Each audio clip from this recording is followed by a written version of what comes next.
Ladies and gentlemen, Sanbonani,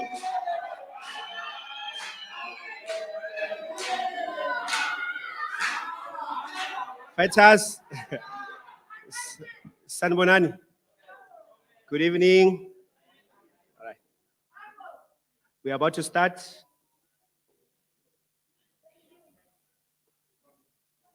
Are we live, guys?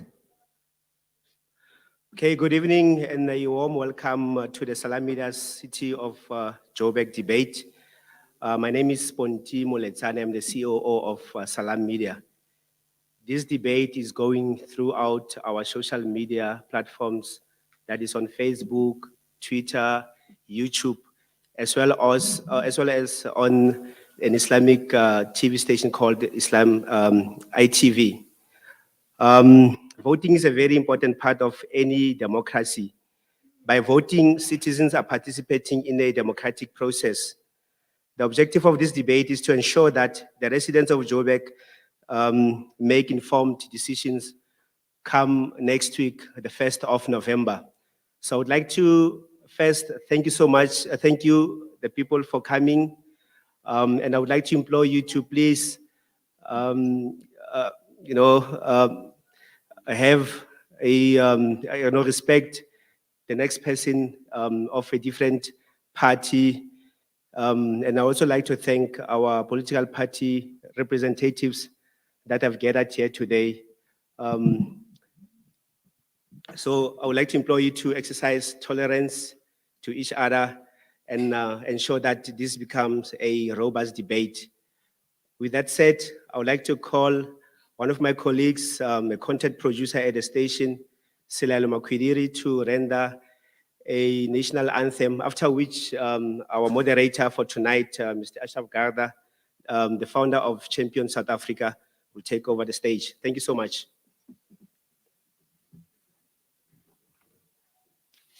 Can we get a round of applause for him, please?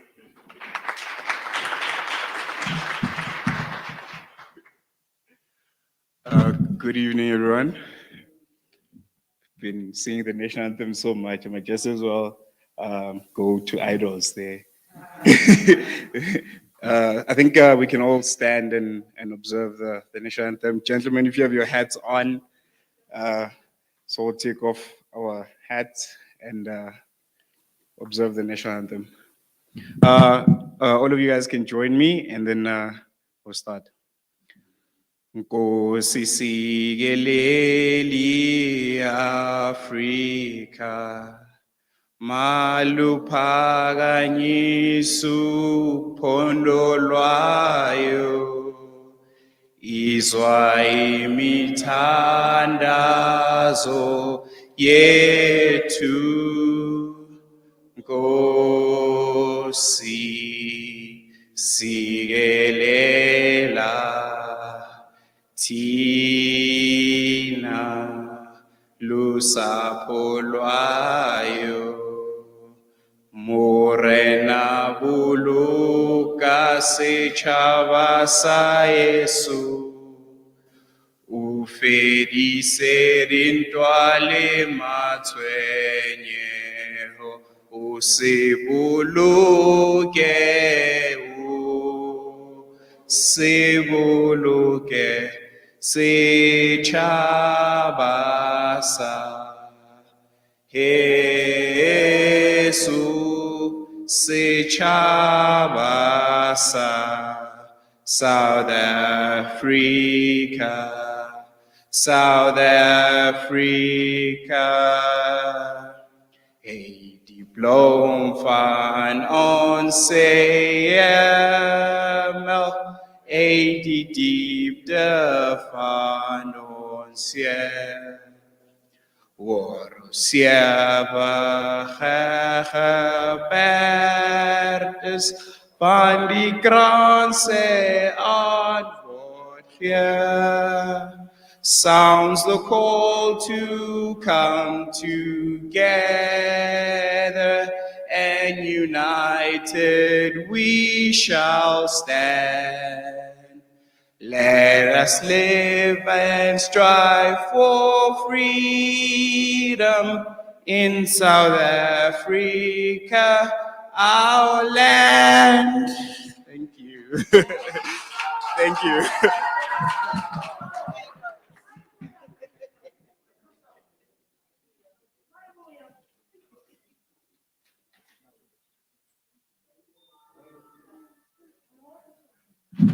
Okay, just before the moderator comes on stage, I thought I should make this announcement. DA's mayoral candidate, Dr. Mpho Phalatse, will be joining us at 7:30. So on her place is Councillor Alex Christians, the Ward 58 councillor. Thank you so much.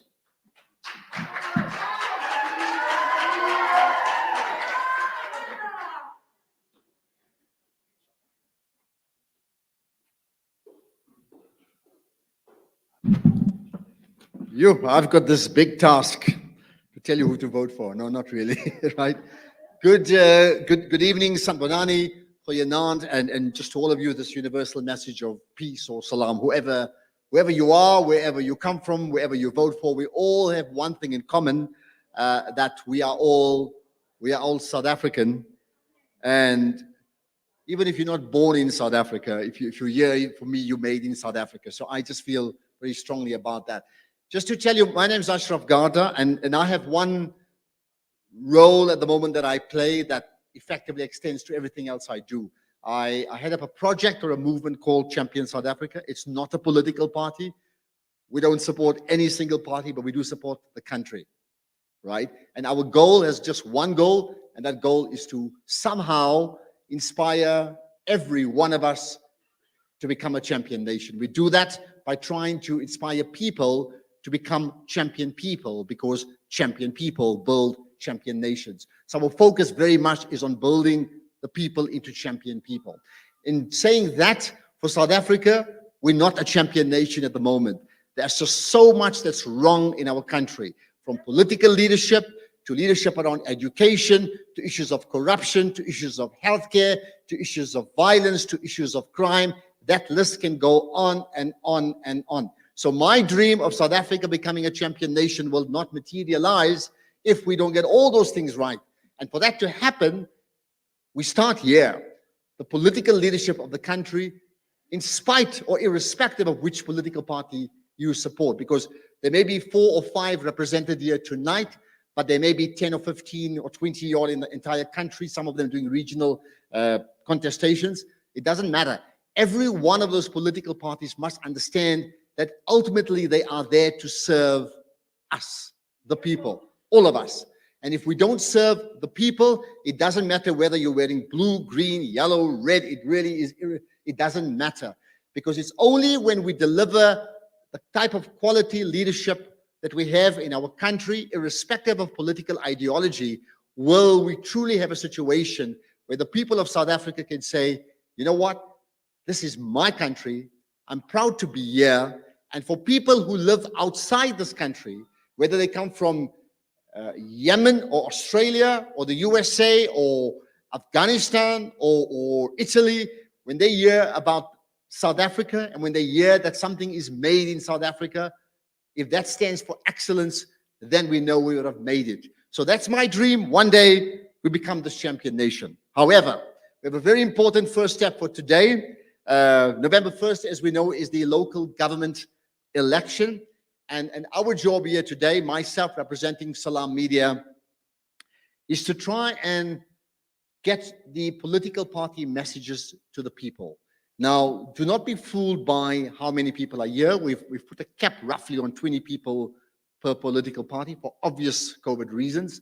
But as with everything else since COVID struck, the bigger audience is outside of these halls, okay? So the message that the political leadership has here is particularly important. Now, in terms of, I've already said, if you follow me on Twitter, you'll find out. I've already said the other day, I don't know who I'm going to vote for, but I do know who I'm not going to vote for. But don't ask me who either, because today it's less about me and my opinion, but more about facilitating the political parties here to be able to convince all of you and to convince the people who are watching on the various media platforms to vote for them. At the very least, even if we agree or don't agree with the different political parties, the vehicle of voting is a critical vehicle in a democratic society. There are countries, and there are many countries in the world, where that right to exercise who you feel should lead you, right, is not there. It is not there. And that right for all of us, for the majority of South Africans, up till 1994, we didn't have that right. So that right is a massive, massive responsibility to make sure that we exercise that right well. I'm less interested in which party you exercise that right for, but more interested in the fact that you exercise that right. So having said that, let me tell you what the plan is. The plan is to stop around 9:15, not much later. Load shedding is supposed to kick in here at 10 o'clock tonight, although I believe the neighboring suburb has already got a power failure, so we don't know what's going to happen.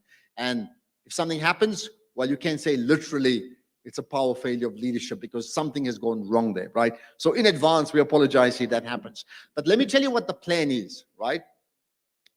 We have to run a very, very tight program. So unlike a conversation with someone that I want to have a chat with, we have to be strict with time. So now I just want to explain that to you very quickly.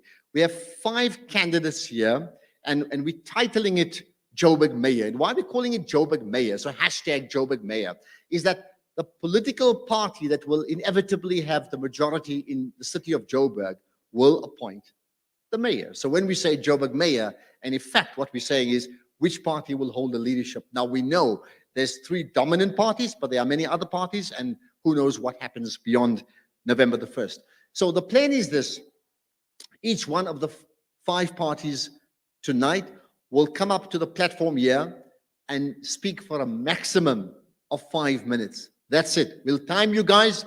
If you've got an important comment after the 5th minute, I'm sorry. We need to be fair. Time yourself 5 minutes max. When the bell rings at 5 minutes, that's it, right? After that, depending on time, I may ask 1 or 2 questions with each of the candidates after they've spoken here about what they've said, right? When they're done with that, we have an analyst who may give some of her comments later on.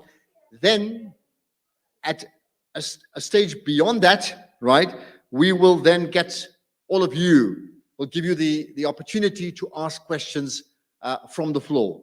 But the way we want to do it, we'll do that in order. You know, if we start here, it's from the one political party representative to the other, to the other, to the other, and we'll go all the way around. So in about 30 minutes, we'll try and get as many questions put forward to the candidates as possible. And finally, depending on the time, we'll get the candidates once again to speak for a minute as to why they should vote for them. I would suggest then to the candidates, and remember, this is not a ward council conversation. It's for the entire city of Joburg, right? But the candidates ultimately have a responsibility in the 5 minutes to just make your pitch. That's really what it is, to convince people to vote for them. So my advice to you, just use that pitch wisely, because it is that vote is really important. Okay. Now, Ponty, just help me with the order. We want to just be fair about who speaks first. You know, the problem with alphabetical order, it favors the A's, and there's a couple of A's here from Action to ANC, and there's a whole lot more, and I don't know. But the DA representative is still coming in, right? Oh, she's arrived. Okay, I see you. There we are. Okay. In fact, let me do this. Let me just, before we get to that, let me just acknowledge the team of the big five that we have here, right? So it's almost like in order from where you're sitting. John Moody is the Gauteng chairperson of ActionSA. Just give him some applause, please. Thank you. And then Dr. Impo Palazzi is the Johannesburg mayoral candidate for the DA.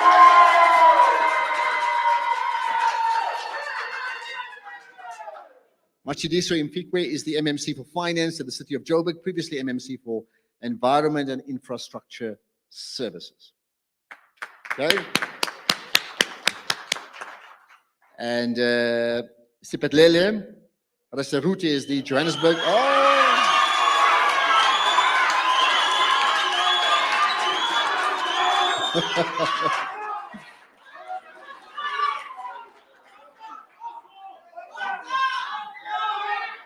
All right, and then Chapello Ahmed is the MMC for Development Planning in the City of Joburg and part of the City of Joburg's mayoral committees with Al-Jamaa, right?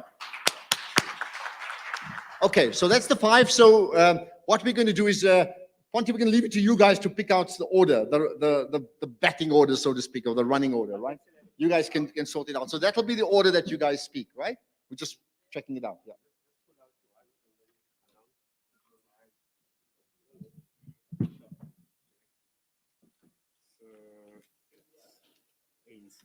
Okay, so the first one is the ANC. That's the order, right? All right, and then the second one.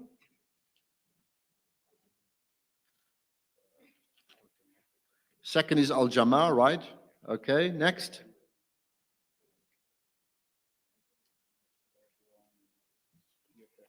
Third one is the EFF, right? Fourth? Fourth is ActionSA. And that puts the DA5, right? Okay, never have I seen so much celebration with somebody being fifth. But anyway, that's just the way it is, right? Okay. Okay. Who? Where's Lulu? Yeah. Oh, there we are. Okay, I was looking for you. Right, so you can see Lulu White right on my left, and Lulu will provide analysis. She's the CEO of the Elections Management and Consulting Organization. She provides some analysis after the people speak, okay? Right, so that's the story. So first, let me then call on the representative from the ANC, right? You've got 5 minutes and we'll time you. And all I can ask all of you, please hear them out. You agree, you don't agree, please let's give everybody that fair hearing in terms of what they said, because we're not going to stop them talking for the 5 minutes. Okay, that's all we ask. Thank you. And in fact, you can actually say later on they're talking nonsense. That's your business. But hear them out. It's important. Okay, if I can call you up, please. Where's the timekeeper? So, right, we just want to just double check. Okay, you guys ready? I just want to double check. You ready on your side? Yeah. Are you ready on your side? Yeah? I think I am. Yes, I am. Thank you very much. No, we can start. Okay, so you're ready to go? Yes. Okay, 5 minutes starts now. Go ahead. Thank you very much. As indicated, my name is Matshidiso Mfikwe. I am a member of the Regional Executive Committee of the ANC. I was introduced as the MMC, though there's no MMC here. We represent parties. The ANC intends going forward in the new term to make sure that we build a smart, innovative city, a financially sound and well-governed city. We're committing ourselves together, working with our communities to build a strong city. And we realize that with the national and provincial government, we will ensure that there is social relief and distress following the devastation of COVID-19. The intention of the ANC is to make sure that the economic and reconstruction recovery plan is implemented as we go on into creating jobs and reducing poverty. We intend delivering on services that are delivered promptly and very consistently. We will, together with our communities build safer as well as healthier communities, intend that together with our communities and relevant stakeholders, fight crime, drugs and alcohol abuse, as well as the scourge of gender-based violence. We will work at ensuring that there is food and shelter security, ensuring that within the work and that we do, we root out corruption and all forms of nepotism and malfeasance. Good governance remains our cornerstone, and making sure that the municipality is financially viable. Choosing the best leaders. With our communities, we make sure that our councillor candidates are elected by communities, scrutinized, including being voted for by communities, so that those communities know and work with their representatives. That ensures that we put people first, and accountability will be done by our communities, not just by the party. With our manifesto, we intend creating economic growth, creating jobs and reducing poverty. We will work at creating support for our informal economy, ensuring that we grow small, micro and medium enterprises, creating a sustainable human settlement, creating areas where communities will live, work and play, ensuring that there is 100% implementation of the green economy as we fight against climate change and protecting our communities against that. Through our programs, we will build a smart city, an innovative city that seeks to transform lives. We ensure that with the partners that we will create, we will ensure that the city is sustainable, financially sustainable. Protecting our environment remains a cornerstone of a growing economy, including creating a safer city. We will ensure that together with our communities, there is constant communication that encourages and enforces community participation. Thus, we will reposition the city of Johannesburg into being a global arena that ensures competitiveness and adherence to the principles of good governance. We will do this to make sure that we build a better Johannesburg and creating a better life for all our communities together with our communities. I thank you.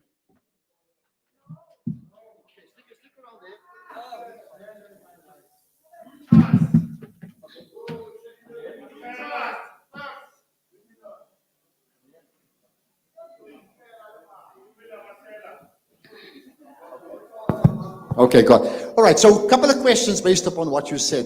I mean, we've and just bear with us because we want to learn something here. So you've said a lot of things about we'll do this, we'll do that, we'll do that. Now, if the other political parties from ActionSA and Al-Jamaa and the EFF and to a large degree even the DA, they said that, I'll say, okay, let's see when you are in power. But your party has been in power since democracy.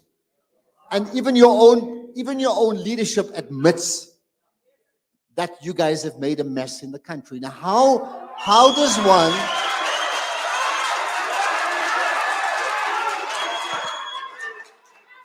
So how do you still convince a voter to vote for you on the basis of your wish list, which is a nice wish list, accepting you've already been in power, the others haven't?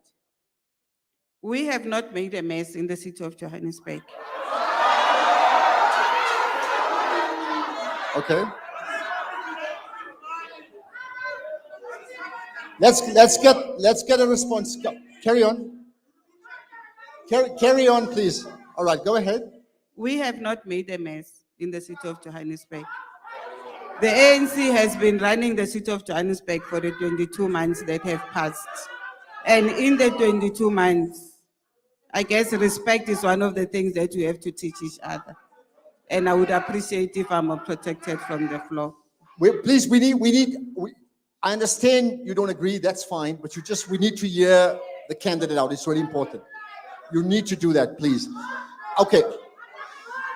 We need to, please, otherwise we're not going to be able to continue, honestly. And many of you have your own candidates up there.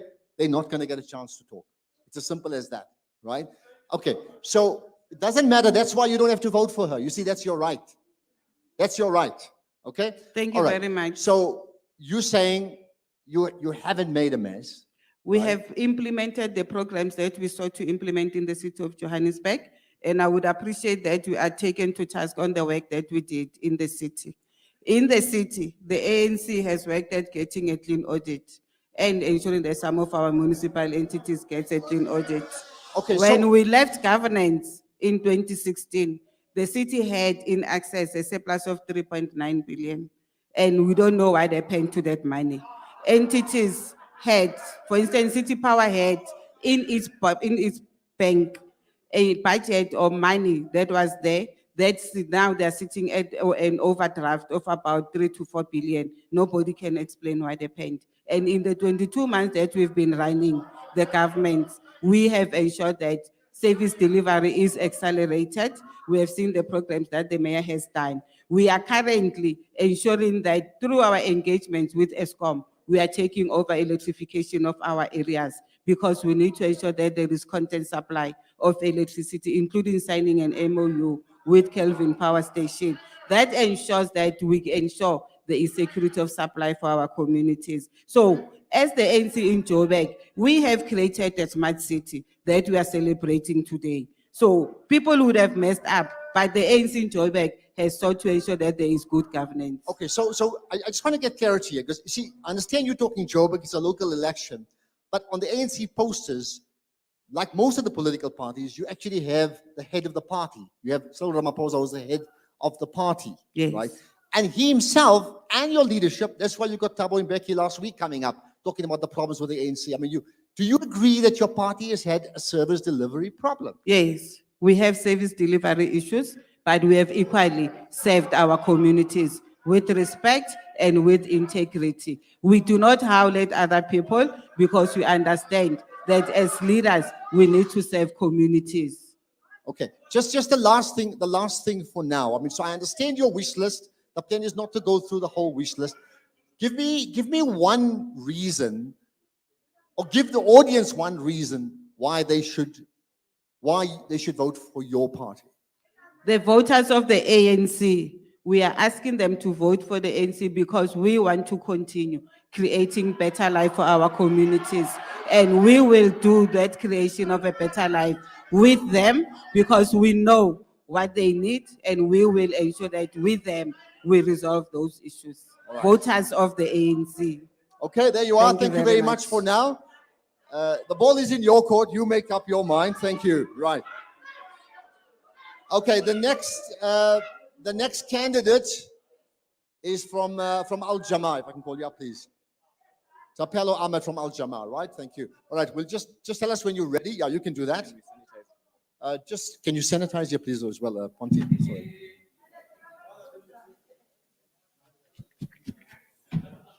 Okay, just let us know when you're ready, because we'll count you down to 5 minutes exactly, right? So Ready. You ready? Sililo? Okay, you can go ahead. Thank you very much. Greetings, everyone. Assalamu alaikum.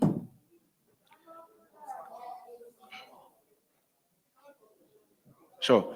So, Al-Jamaa, it's a political platform for all communities. We are tipping the scale to create access to opportunities, not promises. We are committed to, number one, an alternative voice for service delivery, a voice of accountability, advance digitization in the city of Johannesburg, foster social cohesion, and curb digital divide. We committed to smart cities in the city of Johannesburg and smart citizens. We are an alternative voice for economic recovery because of the high rate of employment, not only in the city of Johannesburg, but in all the municipalities that we are going to contest. And how are we going to do that?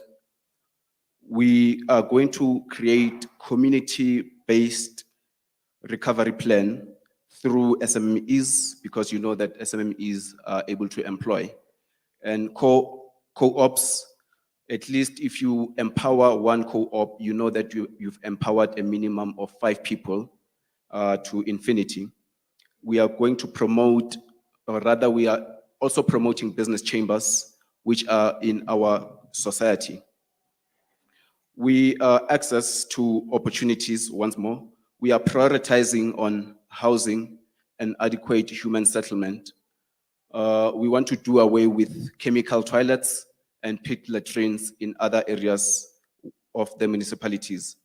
We want to improve a health sector, particularly enhancing the maternal health sector. Thank you. Yep. I can, if you want to, but I'm done.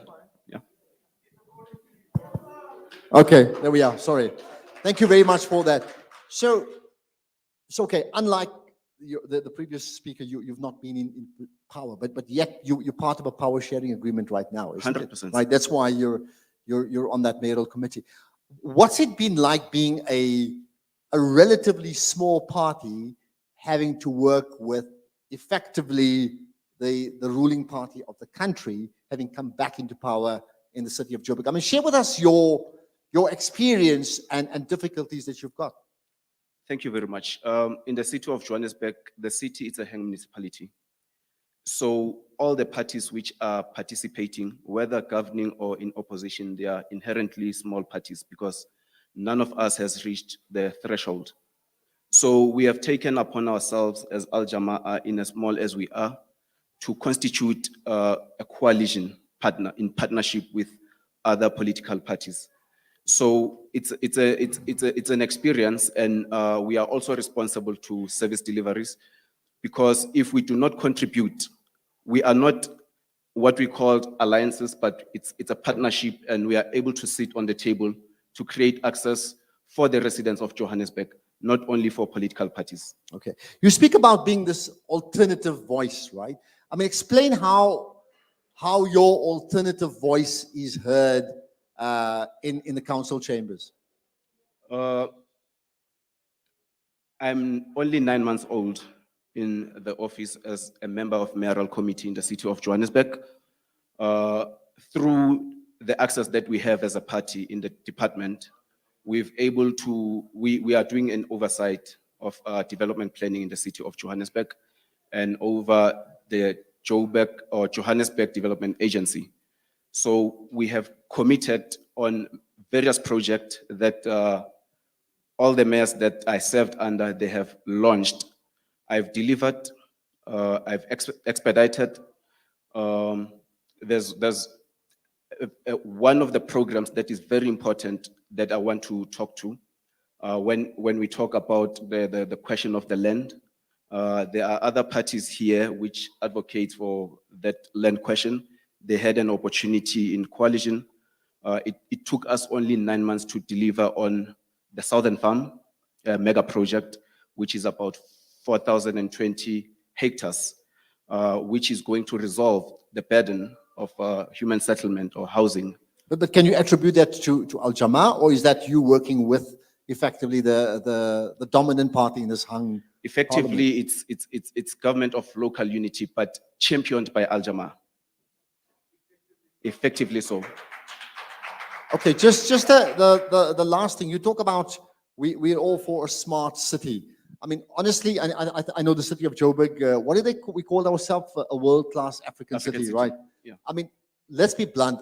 I love my country, but there's nothing world-class about the city at this point in time. Yeah. Okay, how do we, when we then talk about a smart city, what is a smart city? You see, I don't get it.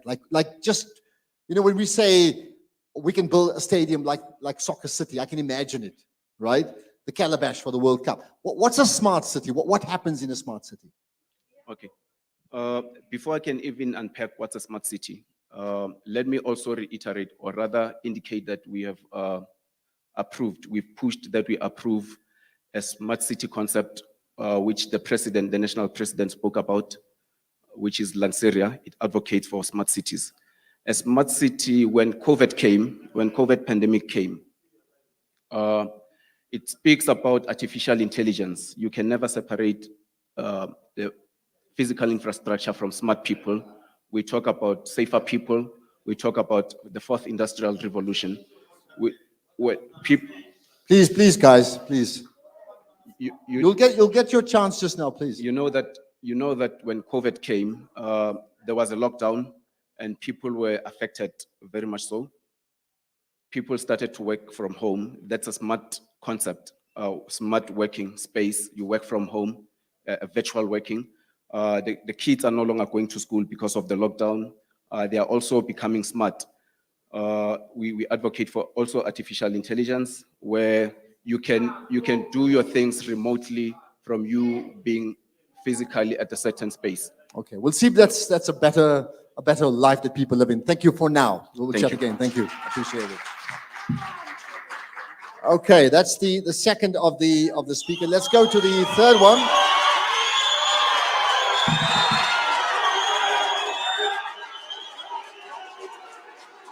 Mandla, away two. Yaiteka Johannesburg, Yaiteka Johannesburg, Yaiteka. Siyaitata Johannesburg, Siyaitata. Thank you very much. Thank you very much. All right, let Thank us you very know much. when you're ready. I just want to check our timer once again. We're okay to go. Okay, you ready? I'm ready. All right, 5 minutes starts now. Thank you. Thank you very much. Greetings to the Commander-in-Chief, President Sello Julius Malema, wherever he is.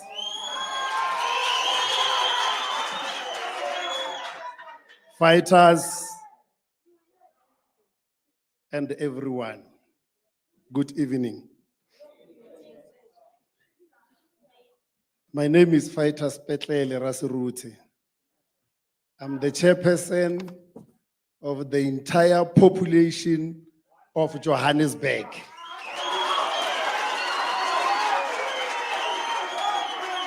I'm including everyone in this house. I'm their chairperson. I'm their chairperson for various reasons.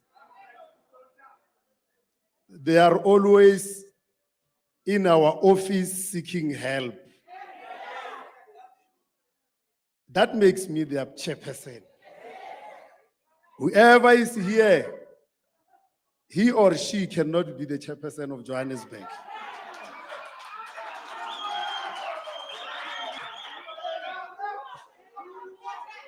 I'm appealing to the panel here for them to be realistic about everything. I don't wish any of us to be here and be rhetoric about critical issues like service delivery. Our people are watching at home and they are hoping for the best. They are hoping that whatever we are going to tell them today is going to happen tomorrow. Our people are tired.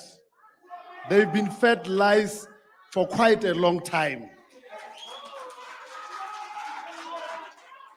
They want us to practice what we preach. And it's only the EFF, Economic Freedom Fighters, which can do that. I'm going to explain to you later as to why.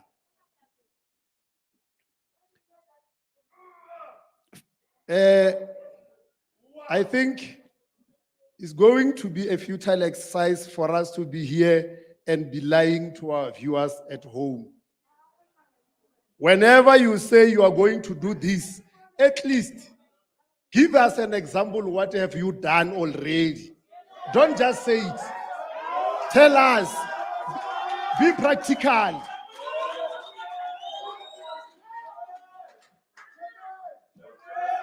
I want to clarify the house again. I'm being referred to as the mayoral candidate of Johannesburg. That is not true. I'm not a mayoral candidate. We don't have a mayoral candidate in the EFF. And in the EFF, we are being led. We don't just copy anything. We don't see someone on the poll there and we say, "Hi, we are going to have a mayoral candidate." We don't do that in the EFF. We are going to focus on these elections and we are going to make sure that next week, EFF is in charge of the city of Johannesburg.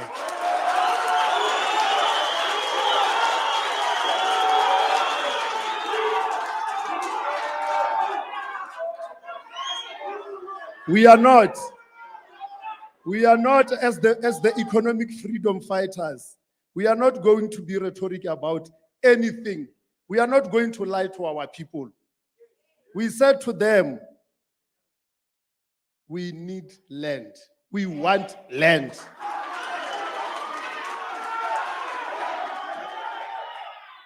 That's what we are advocating for as the economic freedom fighters.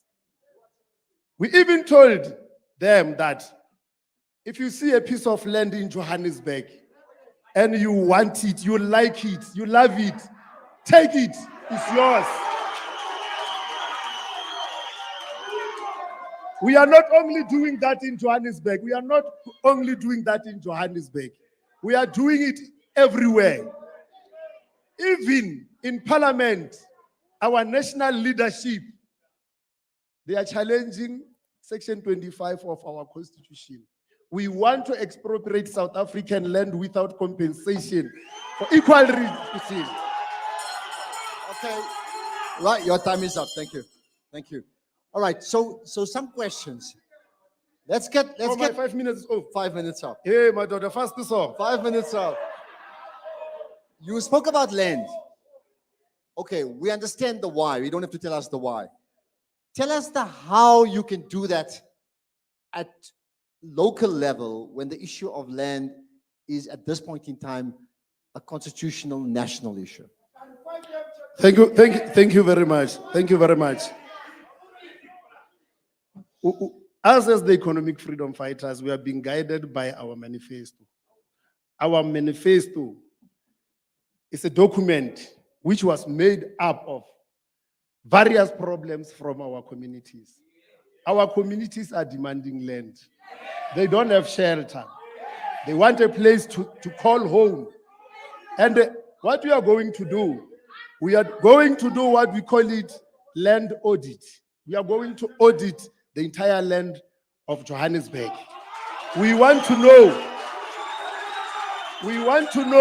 who owns which piece, and we also want to track these ghost owners of land in the city of Johannesburg. Okay. After identifying those pieces of land, we'll then decide what to do with those various pieces of land after the audit has been done. Okay. Just hold it. Right. What's your view?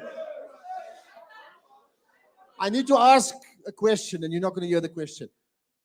You haven't said much, unless I've missed it, about economic development for the people of Johannesburg in the next 5 years, because that is critical to growth, and you're quite right, to move people away from poverty. There's far too many people who are poverty-stricken in our city.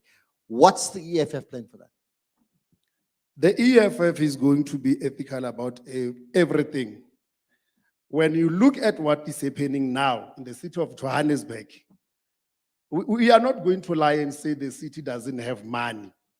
Money is there, but it's getting stolen every day. Us, as the EFF, Economic Freedom Fighters, we are not thieves. We are going to make sure that each and every cent is going to be channeled accordingly. By so doing, we're going to be able to have enough funds now to create jobs for our people. Remember, we, as the economic freedom fighters, we don't believe in tenders. We are going to make sure that we abolish all those tenders, and we are going to insource. We are going to insource our people like we did. We are not being rhetoric. I'll keep on repeating it, because whatever we are going to say here, we have done it. We have already started in the city of Johannesburg. We insourced cleaners, we insourced security officers, we insourced them, you know them.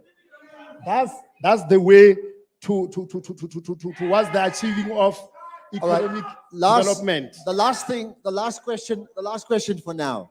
right? If you get to the 50%, then you will be the chairman of the whole city, okay? As you have said. But if you don't, and statistically at the moment, it's a massive jump. You know that, I know that. Most political parties can't jump 30, 40% in one election. We know that. That means you're going to have to enter into partnerships. So which parties will you partner with? Which parties will you not partner with? As the economic freedom fighters, we are aiming for a total takeover of the city.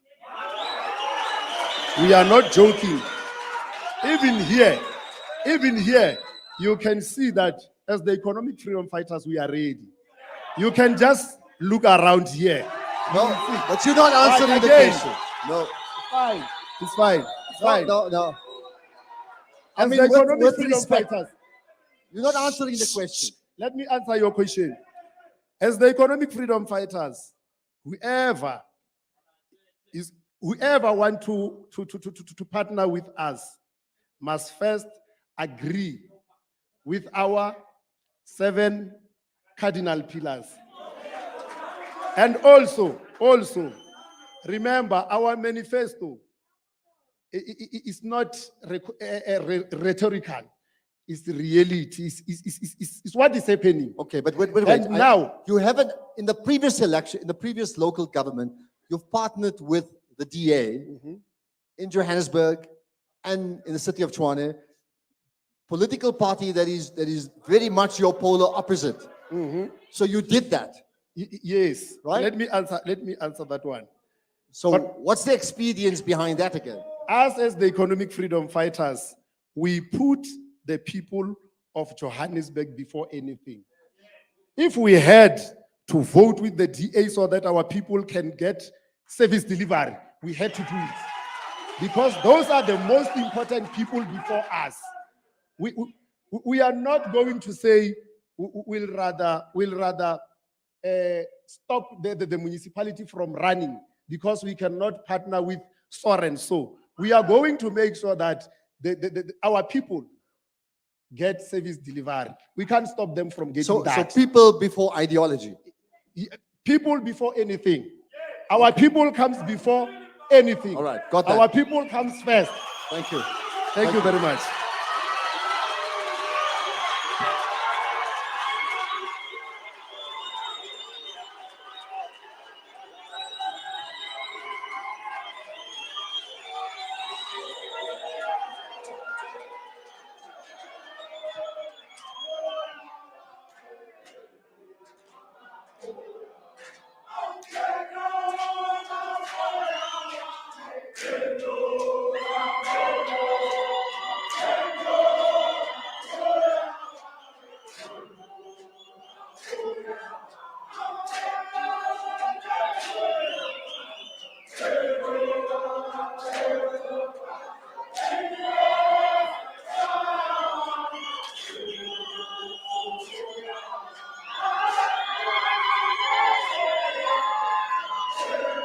All right, okay, come. Help your team, guys. Please, we need to move on. We need to move on. Thank you. Okay, let's now call upon the representative from ActionSA, John Moody. Thank you.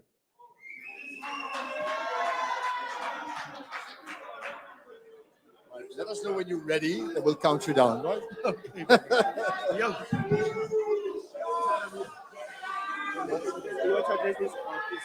Okay, John, just 1 second. Just 1 second. Just want to tell him to keep quiet, otherwise we can have a problem. Matla! Arona! Yaiteka, Johannesburg, yaiteka. Thank you very much, fighters. Fighters, can we please remain disciplined? Let's do it orderly, fighters. You can see we are working over here. You don't have to panic about anything. Thank you very much, fighters. Let's remain disciplined. Thank you very much. Okay. You ready, John? Yes, I am. Okay, 5 minutes. Thank you. Good. The work of fixing South Africa starts at home with our local governments. Functional municipalities are the very foundation of a prosperous state. Therefore, to get South Africa on the right track again, we must start by fixing the basics of service delivery at local government level. Wherever ActionSA is in power, we will overhaul our governments and municipalities. And it starts with customer-centric approach to government. An approach that delivers services with pride. We can only fix South Africa if we fix basic service delivery and invest in critical infrastructure. ActionSA will place the service delivery needs of our residents at the center of everything we do and ensure that municipal budgets respond to the pressing needs of our residents. Service standard charters is what we will enter into. Those agreements will be entered into with heads of department, as well as departments themselves, and with those political heads, in order to hold officials as well as the executive to account. It goes with minimum acceptable service delivery standards. We won't aim for the lowest standards possible, but for the highest standards possible with the limited resources at our disposal.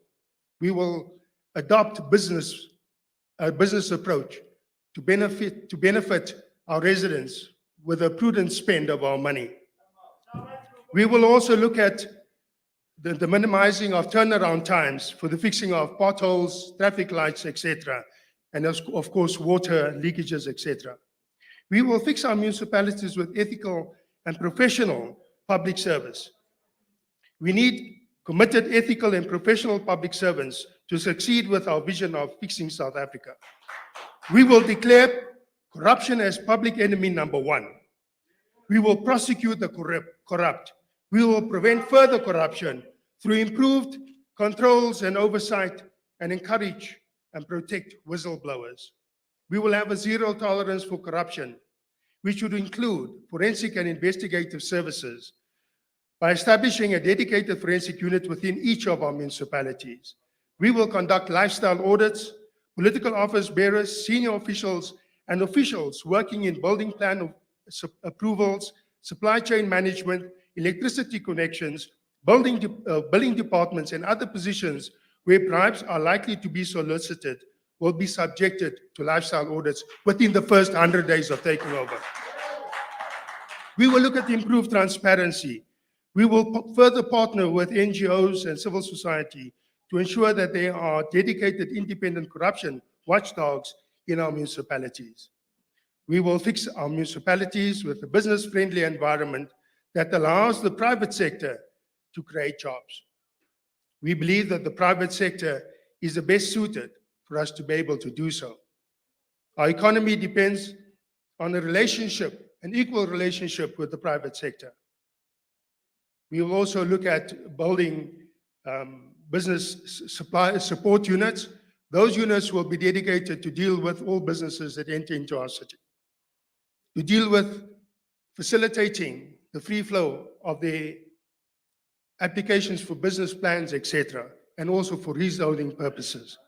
We will also look at other units that will facilitate and assist businesses wherever they wish to invest, because we believe that by creating an investor-friendly environment, we will attract investors into our cities. We do understand that the fight to change the situation of our economic situation begins at municipality level, especially at metro level, because this is where where the rubber hits the tar, the coal face of things. So our projects will be labor intensive wherever possible. We will ensure that local businesses gets the work through open tender processes that is free and fair and without corruption.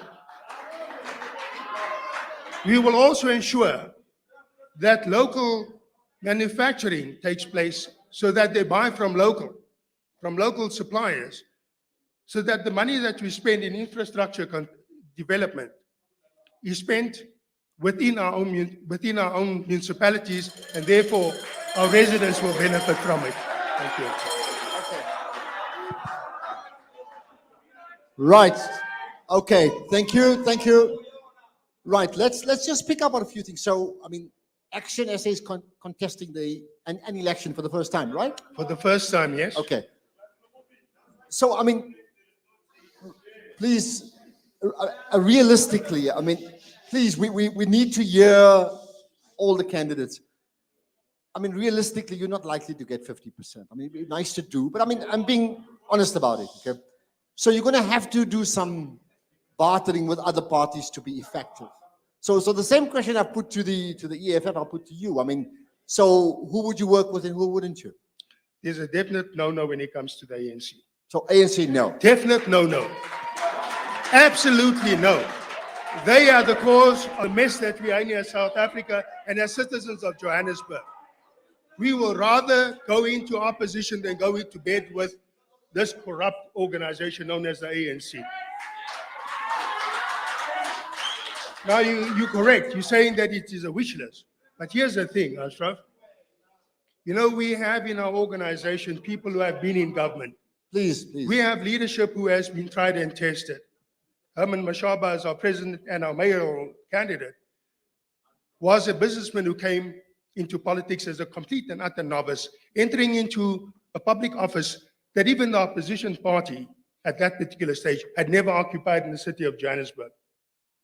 And within 3 years, this accidental mayor made a huge impact upon the citizens of Johannesburg. And that is a fact, because wherever we go out here now, he has a reputation as an individual who does not take crap from anyone. He fired more officials in his term than the ANC had done across nationally in the 22 years that they were in government. All right, please. He even fired 3 of his own MMCs, of his own executive, for being alleged to have been involved in corruption. So he has a no fear and a no nonsense approach to it. We have former MMCs. We need to hear the candidate. Please, let's be fair to everybody here. You know what? Let's be fair. Tolerance goes a long way. We are all South Africans here. Okay. So please, tolerance goes a long way. We respected your speaker. Please respect us. Okay. Right. Let me ask you this then. So Herman Mashaba, I mean, his entire philosophy is capitalism, and he still talks about capitalism, and his book is called Capitalism Crusader, but I think he hasn't changed on that, right? How does his personality and views and the views of ActionSA fit squarely in a country where we know that outright capitalism, on the one hand, outright socialism, both don't really work. We have to find a model that understands that we're in a developmental economy. It can't just be, the winner takes all situation. Explain that to me. But you see, Herman Mashaba comes from very humble beginnings. He grew up in a child-headed household because he lost his dad at the age of 2. His mom worked in the kitchens, raising white kids and cleaning their homes, whilst he had to be raised by his sisters. And that young man, under apartheid government that prohibited people of color to enter into the formal economy, said not in his lifetime, he will take control of his life. And that man in the 80s started a business that became the biggest hair product business in South Africa, if not Southern Africa, and became a multi-millionaire. But here's the thing, he has never forgotten his grassroots. There are many hundreds of South Africans who are successful today as doctors, lawyers, teachers, you name it, professionals, that have come from him and his family's contribution, because he'll always say, what I have been benefiting from my prosperity, I plow back into my people. So he's unapologetic about the fact that we want to change the lives of every South African and give every South African the opportunities to explore and exploit their talent to the fullest so that they can also achieve the success that he had achieved. Now, when I talk about Herman Mashaba, it reflects who I am. because I know what poverty is. But I had risen through it by my bootstraps. It is a matter of saying I have the determination to overcome. I am not a victim, I am a survivor. And therefore I stand here today. And our commitment to South Africans is that we will afford each and every South African that very opportunity to succeed. Okay, And of course, his way to that success was through capitalism. And he's unapologetic about the fact that he loves making money. But it is how you spend that money okay. to benefit others as All well. right, please, right, the last thing. I think people who may like the policies of ActionSA are very unclear around what comes across as ambiguity around the issues of dealing with foreign nationals. Now, Okay. talk to us about it. It's an Ashraf, issue. Ashraf, there's no ambiguity about it. We are very clear. We are as clear as crystal about the thing. South Africa was built on the back of migrants. We are the beautiful country that we are in our diversity because of migration. But here's the thing, South Africans must be first in South Africa, unapologetic about it. We are welcoming every other nation, all foreigners into South Africa, as long as you come here, documented, that you are here legally, and that when you are here, you contribute to our economy by subscribing to our rule of law, and that you abide by our rule of law. We have seen just a few months ago that foreigners attack our own police services. Where have you seen that happening in any other country? Where foreigners can attack our security forces. Okay. So we are unambiguous about it. We have been at a gathering during the course of this week with ambassadors. Please. And we made it very clear please. that we want our fellow people across the world to come to South Africa. We're not hearing. To come Come and on. invest in South Africa because we want their money. And we understand that we cannot prosper as South Africans if we do not have foreign direct investment in South Africa. But here's the thing, our situation under the ANC government has messed up our country so that there's trillions of South African domestic investment that is just laying in the banks because people are too afraid to invest in South Africa. Unambiguous, all foreigners are welcome in South Africa. You come here legally, you comply with our rule of law, and you subscribe to our business ethics. Okay. That's it. And you pay your Okay. taxes. For now, thank you.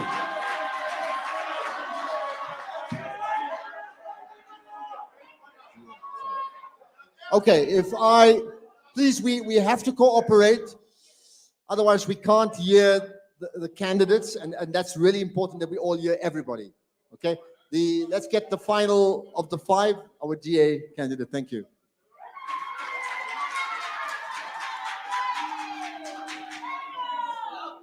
How are you?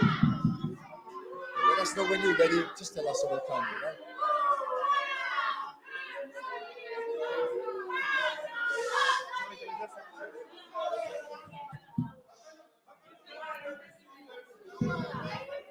Okay, please, we I don't want to sound like in Parliament and say order, but anyway, we do need that, right? You ready to go? Okay, 5 minutes, Salaamedia. Go. Thank you. Thank you very much. Good evening to everybody, and thank you for the opportunity to come here and speak about our plans for the city of Johannesburg. Please, come. Please.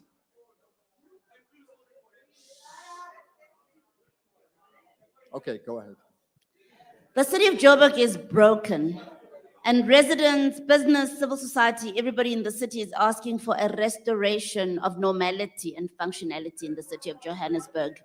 The Democratic Alliance has been in government in various parts of this country, and there's agreement across various research organizations that where we govern well. Whether it's Ratings Africa, it says the top 5 municipalities in this country are DA-led municipalities. The Auditor General says the well-run municipalities financially are DA-run municipalities. Stats SA has just released a study in 2019 also stating that the DA, where it serves well and it takes care of the poor better than any other party in this country.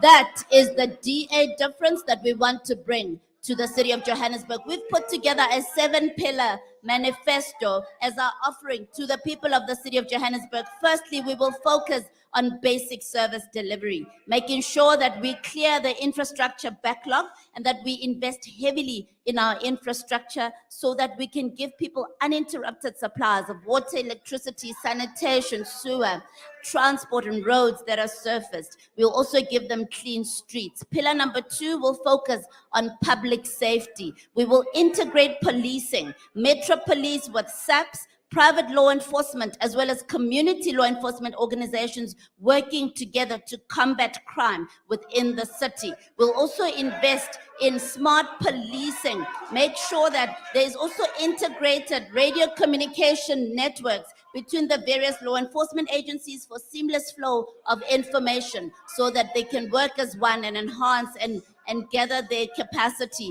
to improve our ability to keep our residents safe. Thirdly, we want to give people a caring city. The city of Johannesburg will always have poor people in its midst, and those people need to be supported through programs that facilitate their upward mobility. We will continue with the expanded social package, a package of services that are rendered to people on the indigent register so they can access subsidies on their rates and taxes, as well as other opportunities such as skills development that facilitate their upward mobility. We'll continue with other programs, health programs. We'll continue with shelters for the homeless, rehab centers, as we have done before. We'll also want to give our residents a business-friendly city.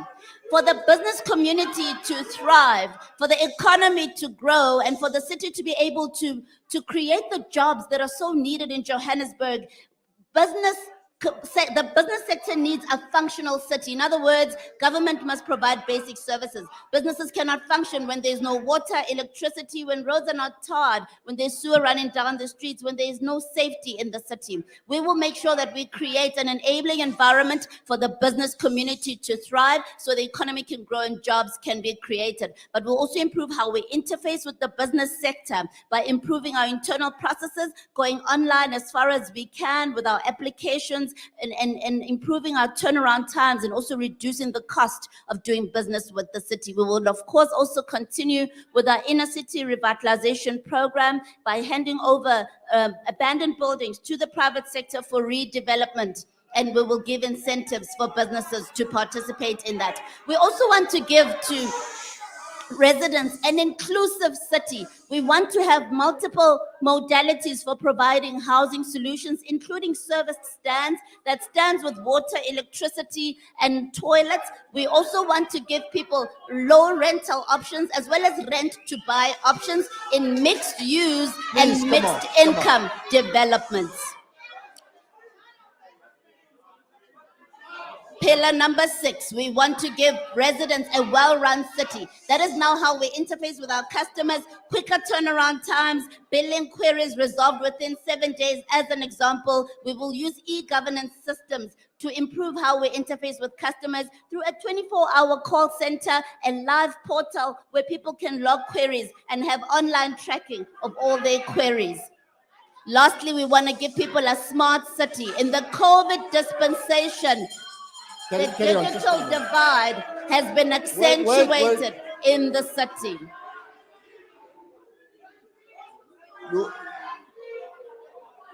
Please, you have to cooperate.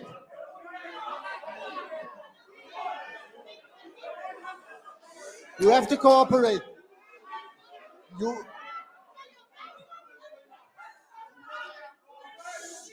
You still have another point you may just want to say. Guys, if the DA hackles himself, it's fine. But the EFF guys are talking over the guys. It's not being fair. You have to do that. I mean, you're going to come up and you're going to say Amanda, but it's not fair. Yeah, it's not right. It's not right. Really.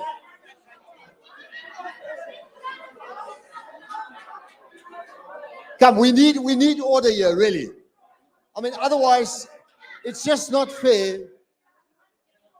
It's just not fair if The candidates can't be heard.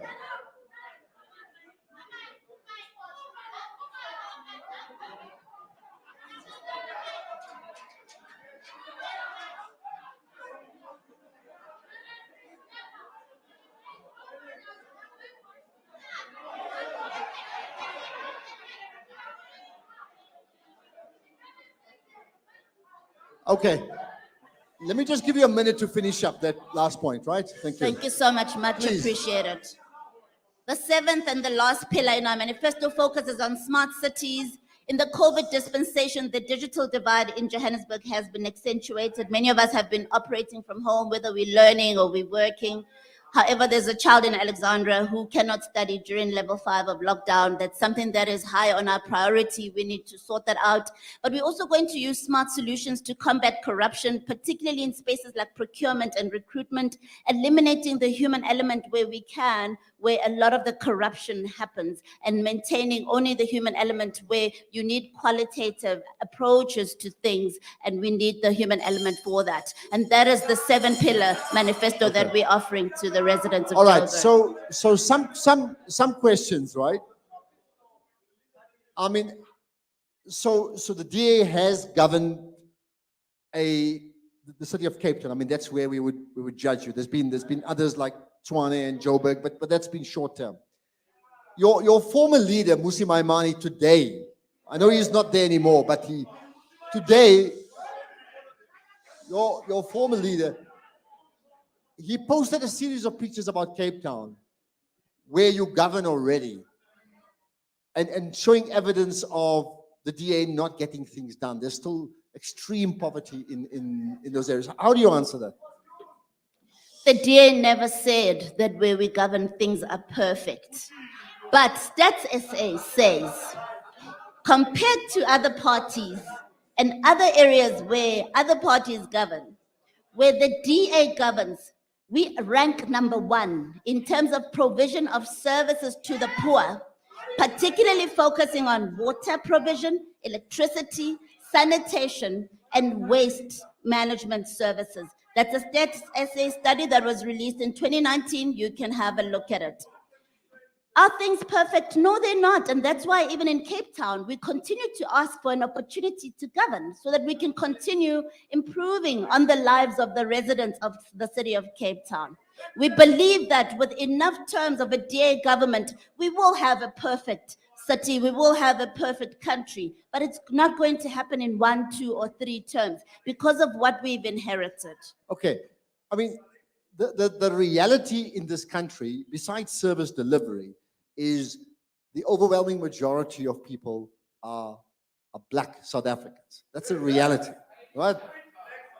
Let's take it that the DA gets its work done when it is in charge. Let's just say that. But there's a clear move from the DA away from speaking to the majority of people. It's evidenced in its current leadership. It's evidenced in its pronouncements. It's evidenced, I mean, there are 2 people we mentioned today, Herman Mashaba, John Moody, former DA man, Musi Maimane. I can go to Lindiwe Mazibuko. Your entire intelligence, who happens to be Black South Africans, don't exist within the DA anymore.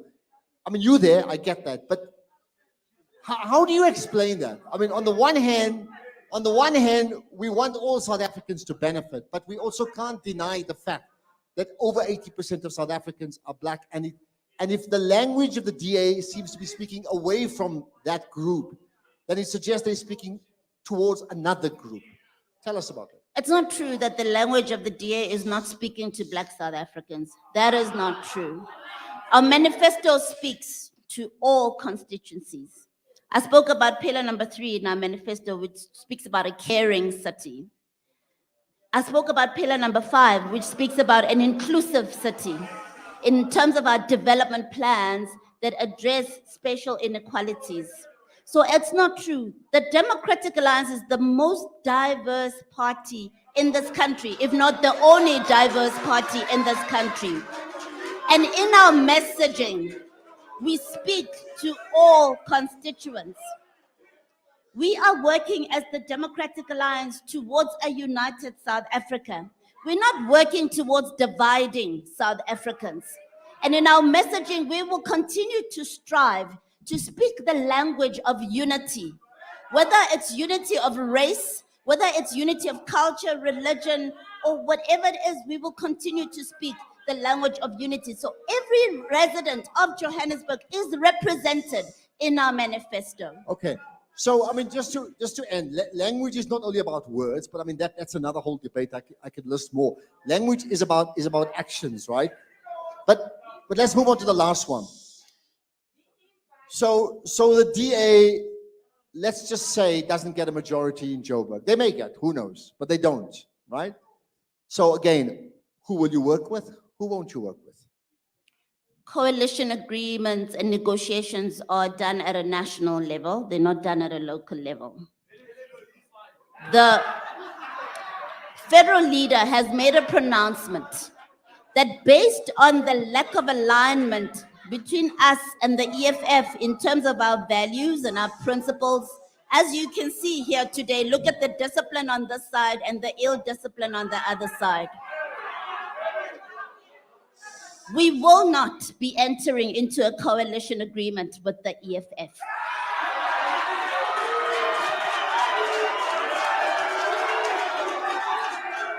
Okay.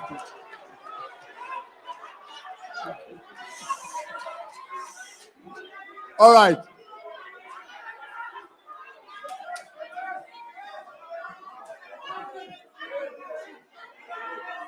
Okay. All right. So if not, so my wait. So my mathematics, and I'm not great at maths, but I do understand that there are three dominant parties in South Africa. So if you've already discarded the EFF, although you did enter into arrangements with them before, we know that, right? The only other party to be able to get 50% threshold, unless we get dramatic changes, would be entering into coalitions with the ruling party. Are you okay with that?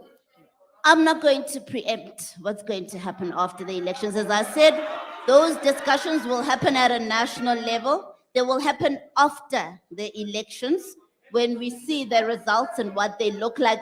But they will be subject to the condition that there has to be alignment with our party's values and principles, and that is not negotiable.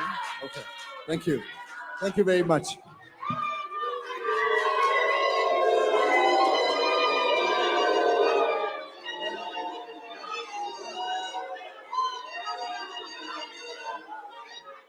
Okay. All right, so now, I think I just want to emphasize again, we do have to have the discipline of listening to everybody. When they finish and you don't agree with them, you can actually say straight out, you're talking rubbish, that's fine. But let them say what they have to say, and then I'm talking across the board here. Otherwise, we're not going to hear each other. Right, let's get Lulu White now. She's going to, she will analyze what she's heard so far for 5 minutes, right? And then we'll give an opportunity for you people to ask questions. And the way we do it is this, it's going to be, so if one person in red asks a question, the next question to the public will be one person in green. Then we're going to go in order. So we will always do that, right? But for now, let's get, Lulu, if you can just give us what you've heard and well, make some sense of it. You want to come up here? You can come up. Come up here.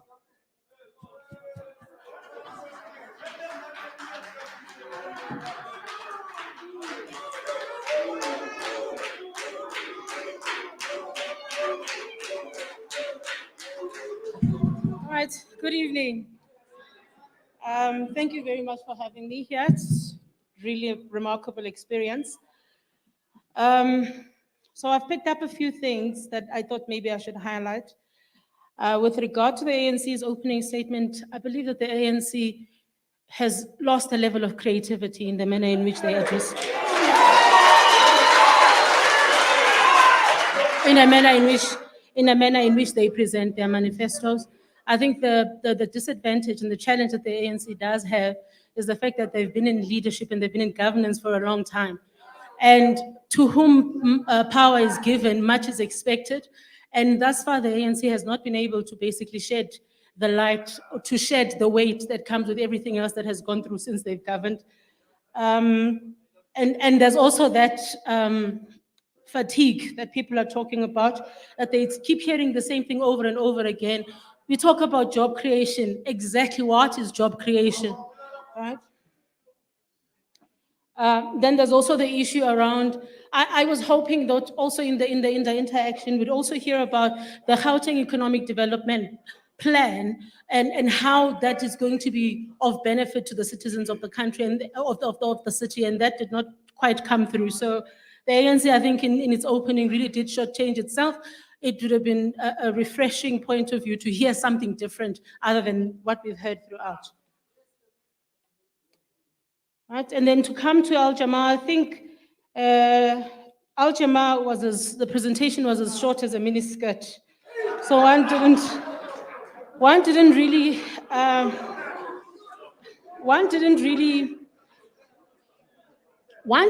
get to the meat and the nitty-gritty of what it is that Al-Jamaa is bringing to the table. Yes, one understands that Al-Jamaa is a political party that's been in existence for quite a while, but within the city of Johannesburg, it is a new political party and it's only making strides now. But it would have been interesting to hear an argument into how, when we talk about access to opportunities, how do you create that? Because that is a popular word with a lot of political parties. All political parties say they will give you access to opportunities. And by that, they mean there will be a road construction around the corner and there'll be people working there. And that is really not adequate access. So when you say adequate opportunities, what exactly are you referring to? That would have been good to hear. Also, he spoke about smart cities, and it became a bit of a challenge for me because COVID-19 was a clear indication of the economic disparities that exist within the city of Johannesburg. And as much as you found children in the northern suburbs were at home, sitting behind a laptop, being able to work, there's Wi-Fi, there's electricity. We saw children in Soweto and Alexandra in the streets, so you realize that there's economic disparities, and obviously this is a challenge that the city will have to carry when you're planning to create smart cities.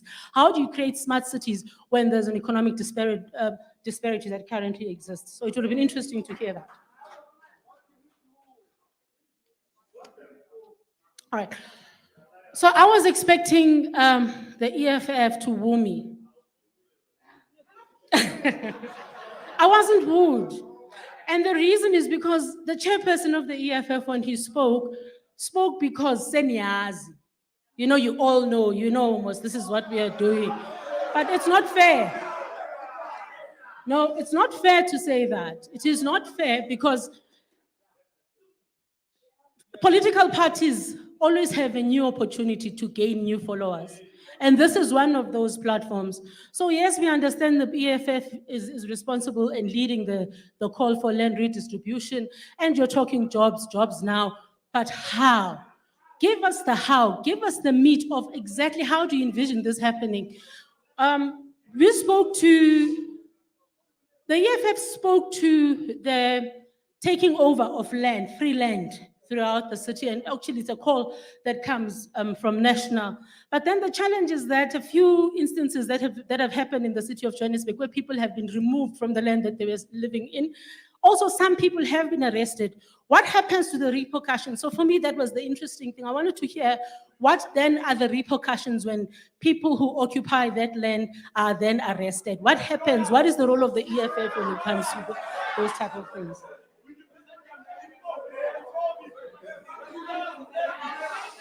All right. Also, it would have been interesting. It would have been very interesting also to hear, and I've heard this. I've heard this also on spaces on social media. I've read the manifesto. EFF is abolishing tenders. How? What comes in place? There's no link that talks to after we've abolished tenders. This is how things are going to work. All right. Okay. All right.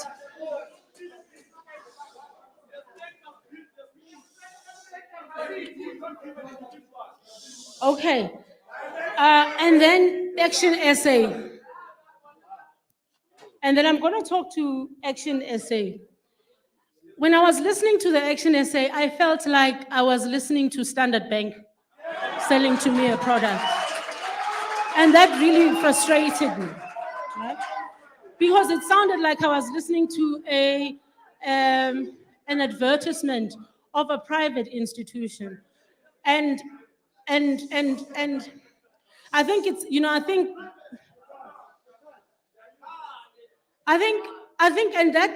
that will become a problem. That is going to become a problem for the Action SA, particularly in Johannesburg, because you've got a political party that seeks to address the needs of the people, but is not able to speak the language of the majority of the people within the city of Johannesburg. And it came across quite strongly also when the MC asked about, the leader of the party being more capitalistic in nature and majority of the people in the country, in the city being more communism based. How does he marry the two? And it really did not come through.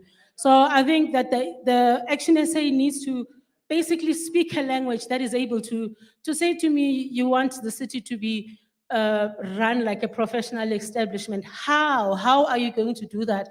Will you carry me as the man on the street? Because the reality is that a man on the street, and there's somebody on the street who wants to know what is important about voting for the Action SA. The policy also on foreigners is something that the Action SA might find themselves shooting themselves in the foot with, particularly in regard to the question that came across from the MC, that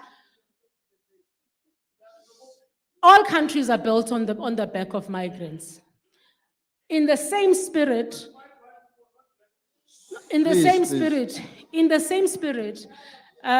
we need to be mindful that certain utterances have happened politically, whether it's political parties or traditional leaders in the past, where they said certain things and then xenophobic attacks sparked. So those are some of the things. I mean, we can also look at if we have to take it overseas, let's look at Trump. Trump also had a similar policy that says, keep away the Mexicans, and how that really backfired. So those are some of the things that Action SA really needs to start looking at as far as the issue on foreigners is concerned.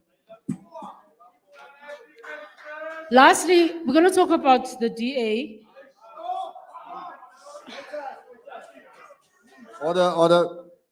I think that the democratic, and I'm very happy that the MC actually was able to raise one of the fundamental questions immediately after the speaker spoke, because it's one thing to say that the Democratic Alliance, where it governs well, when you have evidence throughout social media that shows otherwise.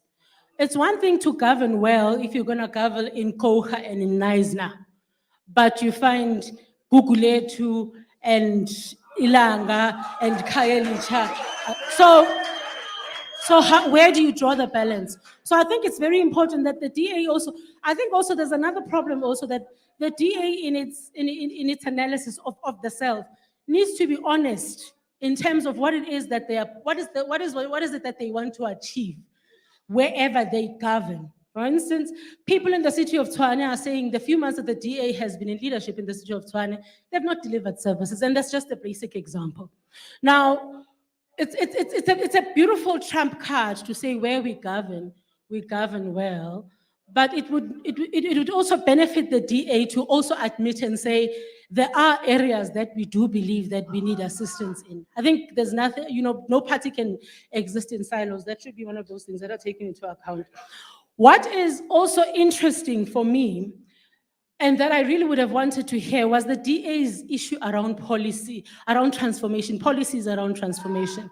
The DA is always being criticized and critiqued, and I really hoped in today's presentation I would hear something along that line, particularly because we're just from a very fresh, scandalous cliffhanger interview with John Earstays and Gareth Cliff recently. So it would have been very interesting to hear what the DA's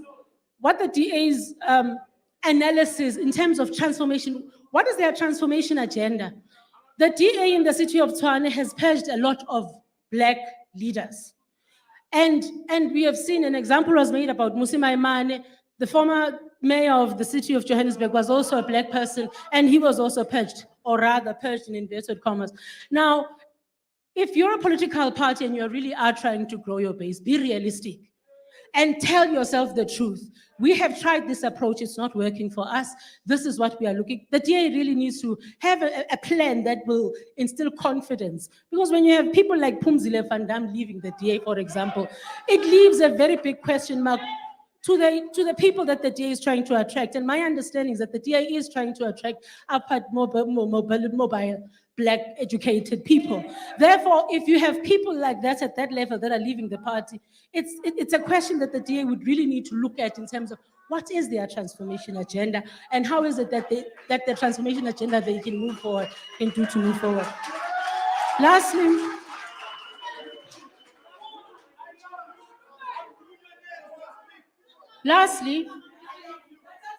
Order, please help. Lastly,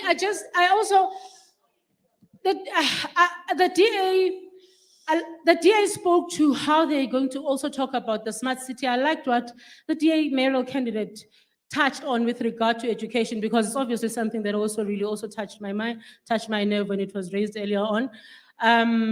But there's disparities. There's DA and ANC in the city of Joburg. So you've got Sandton, which is really DA, and you've got Alexander, which is really generally ANC in terms of the demographics there. It would have been interesting to hear something around economic development in those particular areas that are lacking for the city with regard to the DA. The DA really is not able at this moment to shed the criticism that it has, that it only caters for white minorities. And I think it is something that the DA really needs to strengthen. Hopefully we're gonna see that with the second round. Thank you very much.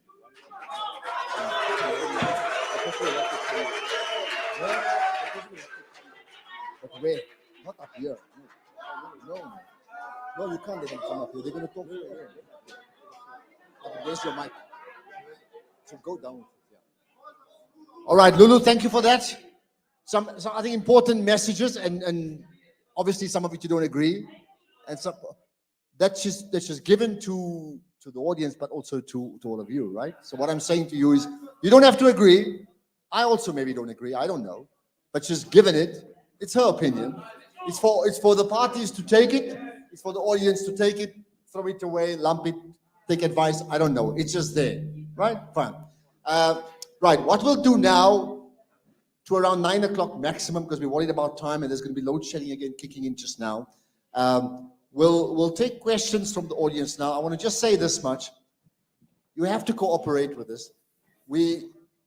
Maximum you can speak for is like a minute, honestly speaking, right?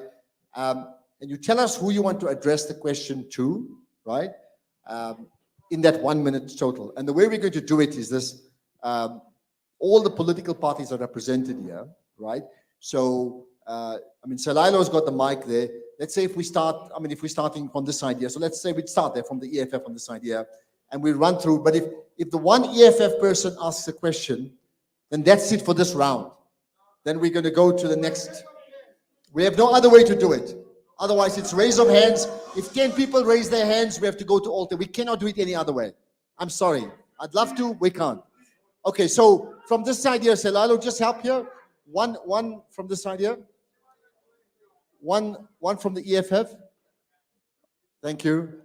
So please speak for a minute maximum. It can be a comment or a question. Fine. And if it's a question, tell us who you're addressing it to, right? Thank you very much. My question goes direct to the ANC, the EFF, the DA, and the, what is this? Asian African. So now, the ANC, I think we're white here. But the ANC has promised, the president has promised 1 million houses in Alexander. How far with the houses? My next question will go direct to the EFF.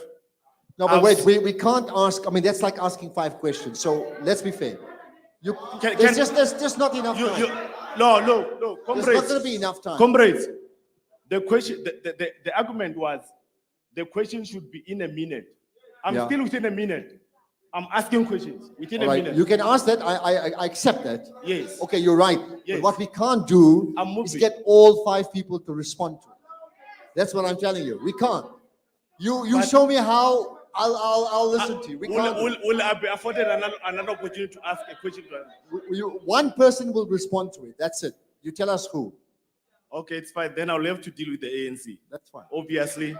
Tell us how many houses have you built so far in Alexander? Thank you very much. Thank you very much. Right. Can we get the ANC representative then to answer that? Yeah. Maybe if we got the mic, just take the roving mic. Don't you have another mic? Don't you have Thank you very much for the question.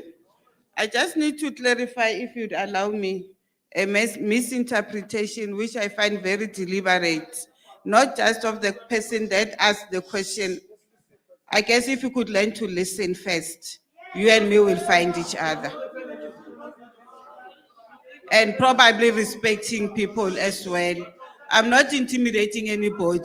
I am responding to a person that says, ask the question. When I'm answering the question, ill discipline and disrespect can never be allowed. Not anywhere.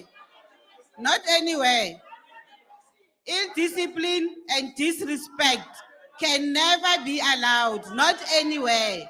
If you want to disrespect each other, do that, but not with us. Not with us.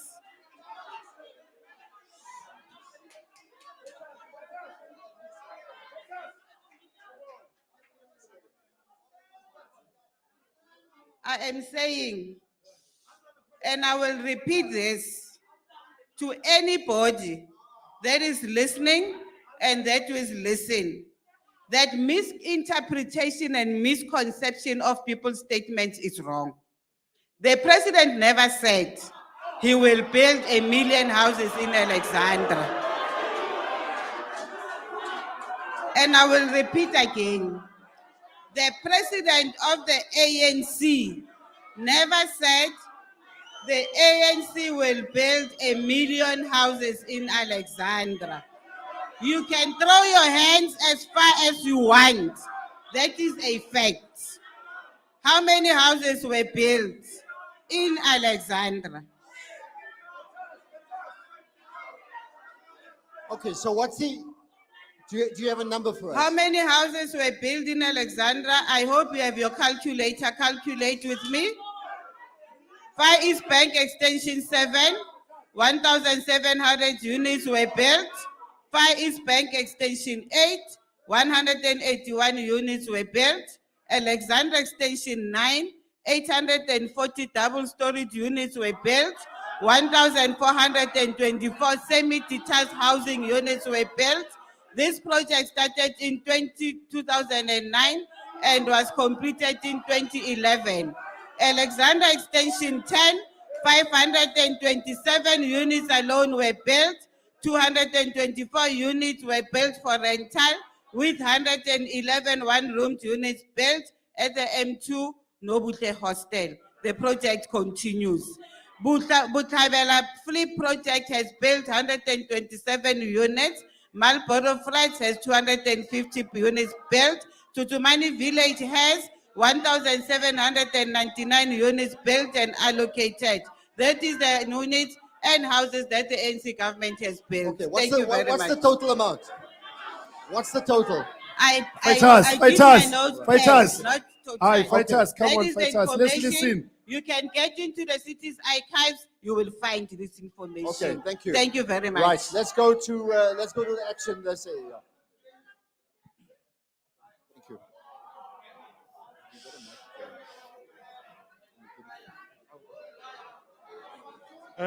Good evening, everyone. My question Please, will be- order, please, please, please. My question is directed at Mr. John Moody from ActionSA. Me and you both know that we are waiting to, after the 1st of November, to take over the city of Joburg and run it properly for a change. My question to you would be, with other political parties, ActionSA led the way in allowing residents and communities to elect their ward candidates and their PR candidates going forward. Does ActionSA have a process in place to ensure that we are not stuck with ward councillors and representatives that do not work for a whole 5-year term, like it's currently the case in my own ward, which is currently a DA ward. My councillor has not performed in 5 years. 5 complaints later, and I can give you probably about 70 residents' names that I've complained to, and the DA still hasn't done anything about it. And I would like to know if ActionSA has a plan to make sure that we are not stuck with ward representatives and public representatives for 5 years that do not work. Okay, thank you for that. Okay, John. Thank you for that question.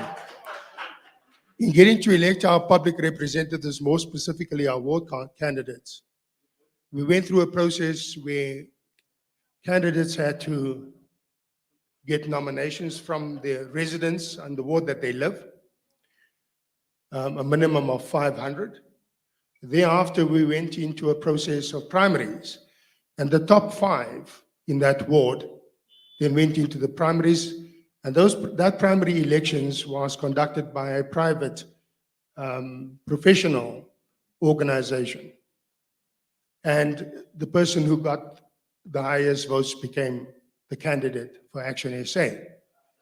Now, as ActionSA, we have and will be going into a contract with our residents in our wards, our constituencies, and it is very clear to our candidates that they are accountable to their residents first before they are accountable to ActionSA. But as ActionSA, we will ensure that we have the necessary performance management processes in place to ensure that our councillors, when elected into public office, will serve their residents with distinction and put the residents first. Within the first year, beside our own internal performance management processes, the residents will be afforded the opportunity to rate the services of their public representative. And if that public representative is found to be wanting, there will be a 3-month probation period for them to correct where they've gone wrong. That is in the first year. So it's the first year, that's 15 months. There will be a reassessment of that ward councillor. And should that ward councillor not meet the targets, without any hesitation, we will approach residents and ask them to replace that candidate, because they enter into a contract with ActionSA as well, that if you do not perform, we will remove you as a candidate, and we will give the residents the opportunity through a by-election to vote for another candidate from any other political party, because that is what a by-election is about, even if it means that we may lose the city, which we are going to win. Okay, thank you. Right, so I don't know. What have we got? A GA one, right? Go ahead, yeah. Wait, sorry, is this ANC? Salado? ANC.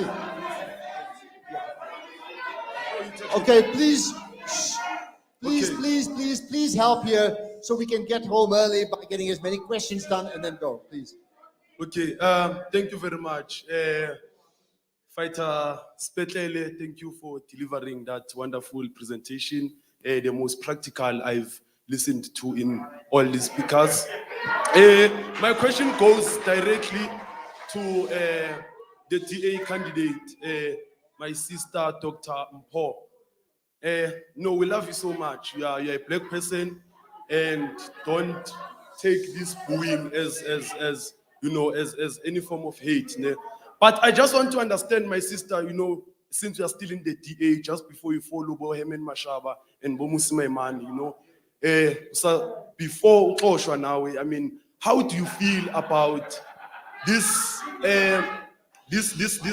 You're correct by saying the DA, does good where it governs. It does good for the exploiter and for the oppressor. We do exactly, we do good there. But my question to you is, how do you feel as a black person when your party at the national level goes and celebrates people who killed black innocent people, when your party at a national level kills innocent children and people at your class, by the way, those people were middle class, people who were never even seen in any protest action. When people who bought their houses in those middle class areas, their houses got burnt and they were chased by whites and Indians. How do you feel as a senior leader in the DA? Thank you very much. Yes, got that.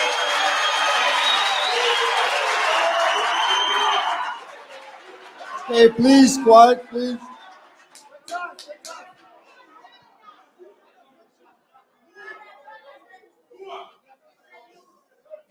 Okay, please help. We need quiet so we can get done quickly, please. Thank you. Thank you very much for that question. Firstly, akuna motho a kubilweng ko DA. Batho ba itatlhile ka Setswana.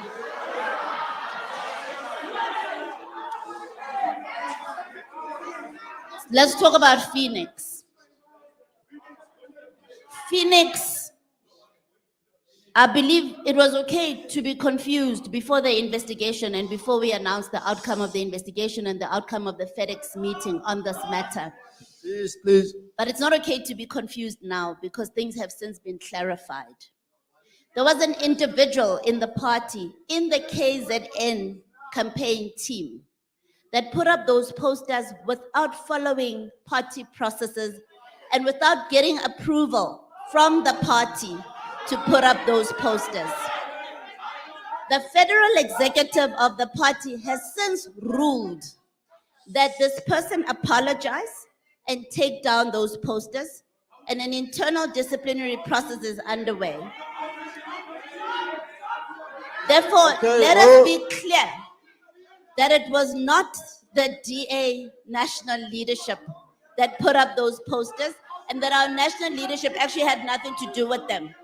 But be that as it may, the person who put up the posters also clarifies that he's not referring to the people who murdered and that he's condemning the murders that happened in Phoenix, as is everyone else in the Democratic Alliance. But there are law-abiding citizens who, when law enforcement failed them, stood up to prevent people coming in and looting in their areas. They did it lawfully and constitutionally, as is provided for in the laws of this country and in the Constitution. But the vigilantism, we condemn and we will continue to condemn. Thank you very much. Okay, thank you. Right, Salado.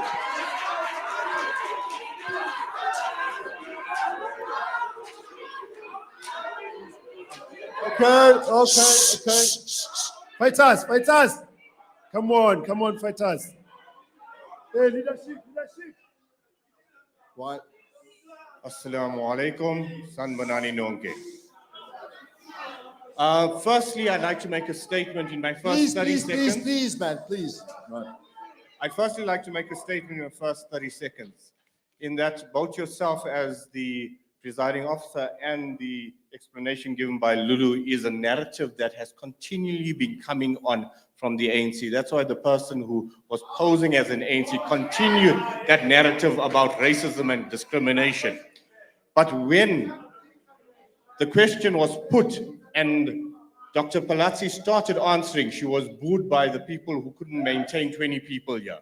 So I'd like Dr. Palazzi to reiterate the point she was trying to make about the caring policy of the DA that she was mentioning in terms of item 3 and item 5. Thank you. Okay, please let's get order. If we're gonna make a noise, we're not gonna get enough questions asked. We're gonna stop. All right. Right, okay. Dr. Palazzi, do you want to pick up on that again? Thank you. All right, please. Okay. Okay. Thank you again for the opportunity.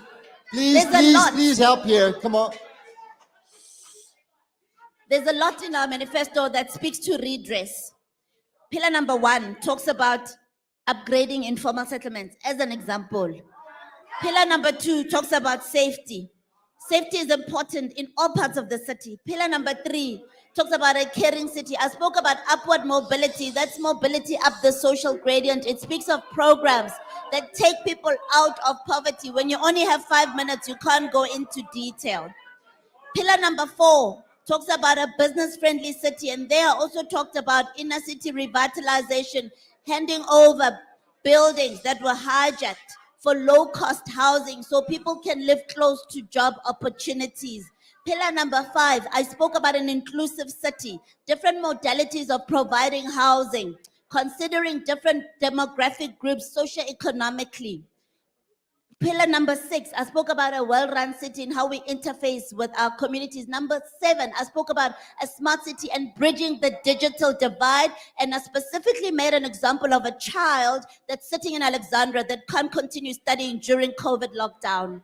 I don't know how else we're supposed to demonstrate as a Democratic Alliance that we care about the poor. Okay, got that. Thank you. Right, next one.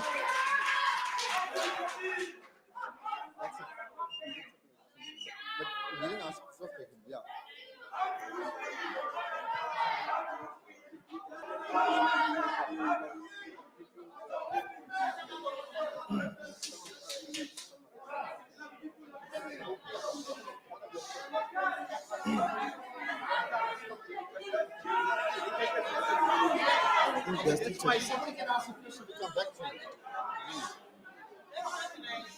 Okay, please. Who's the representative?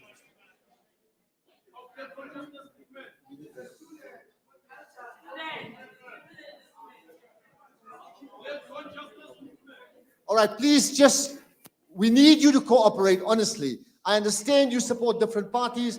I understand that you don't agree with some of the speakers, but if you're not gonna cooperate, we can't move. We really can't move. And I can't, honestly, if everybody continues talking, I can tell you now straight out, I can't even stop you. Meaning, I can't even be brave to say I can tell everybody shut up. If you're gonna choose to continue talking, it doesn't matter whether 5 of us say don't talk, if 10 of us say, if we choose to do that, we're gonna go nowhere. That's the truth. So let's just be respectful of each other. I promise you in my dealings, I have dealt with political parties and leadership across the board. We agree, we disagree. This space here is an important democratic space that many countries don't have. Please, let's value that space, that we can talk to each other and differ, but we're going to differ respectfully, which to a large degree we're not doing now. We're shouting over each other. Please. All right. Okay, so I agree with Ashraf Garda. The idea and the ideology of this is not to push each other down, it's just to understand what each party wants to do for the people out there. So can we just have a little bit of silence, respect, and understanding? We know that each one of us means something and you have a lot of value, but you're not giving your candidates the chance for the public out there that we're live streaming at to understand your candidate's value. So please, I'm begging you just for a short while, if we can just get that silence so that the people out there, the public, can understand what your candidate stands for. Can I please just ask for that, a little bit of that correspondence? Thank you. Okay, just clarify which party, because those guys say you're not from. Assalamualaikum. My question is directed to the good representative from the EFF. And especially Russell Rute has spoken very profoundly about the EFF's doings in the past and what they also want to do going forward.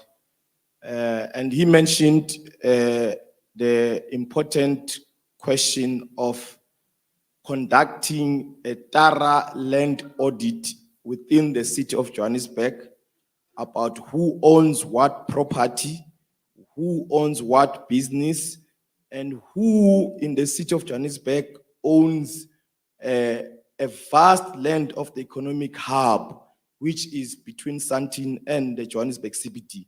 So I'd like to ask the economic freedom fighters that since they are fighting for the economy of black people and you know, all of us, even the Indian community at large.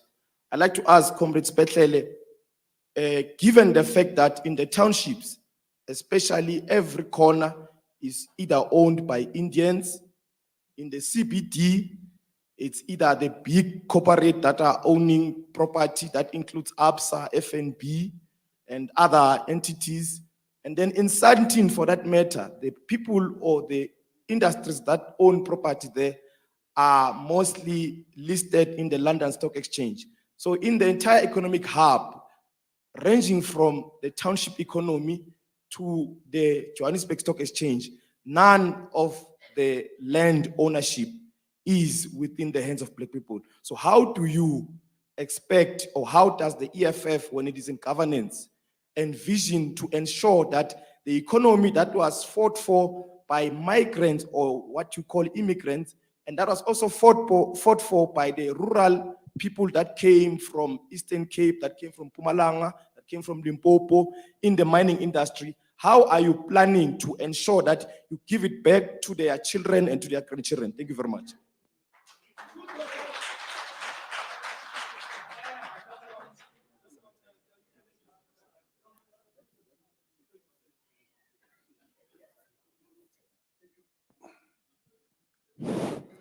Thank you very much. Konje, utebani gama lako? Okay, thank you very much, Mr. Mohammed. The reason why we want to conduct this audit is because we don't want to be wish hunting about this thing. If the land is being owned by Mr. Mohammed, we want Mr. Mohammed to come forward and sit down here with us and explain to us as to what is that is doing with that land. Where did he get that land? How much was the land? He must have that background. Then we'll take it from there. Thank you very much.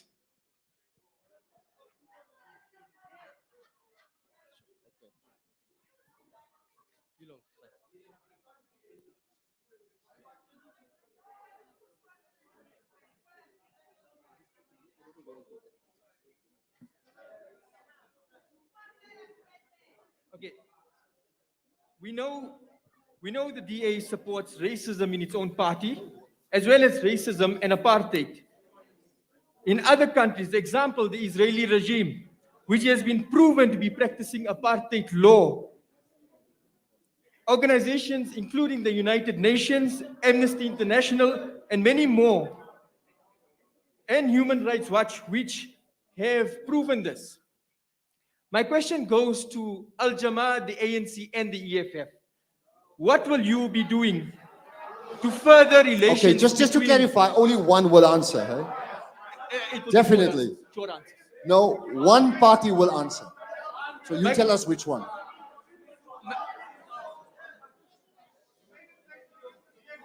My question goes to the ANC.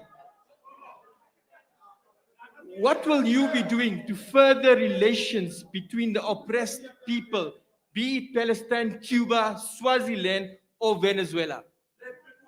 Thank you.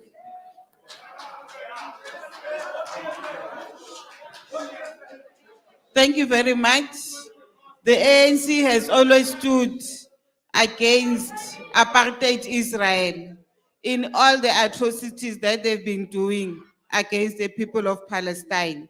We subscribe to the notion that says, up until the Palestinian, up until the Cubans and the Venezuelans are free, the world will never be free. That is why we are supporting their struggles, and we are saying all those oppressive countries, including apartheid Israel, must fall. So we stand with the, up until we are free. Then the Palestinians must be free, the Cubans must be free, including the Venezuelans. That is why that is founded on the principles of the ANC of being a non-racial, non-sexist organization that seeks to build a prosperous South Africa. Thank you very much. Thank you very much. All right, Salilo, just help us. Who's next? So have we done everybody here? No, if you've done anybody, you must come back this side here, then, if you've done it. Because look, there's only Let me explain to you, please. There's load shedding at 10 o'clock in this area. There's load shedding at 10 o'clock. We're supposed to finish at 9. We're probably going to finish at about 9:15. We can only do one, we can do one more round. We will do one more round. We can do one more round.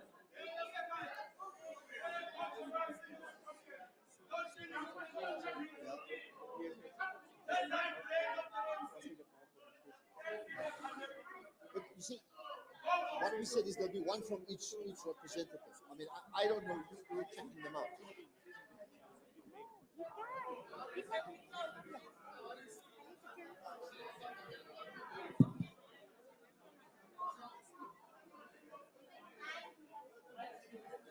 You see, I mean, people can.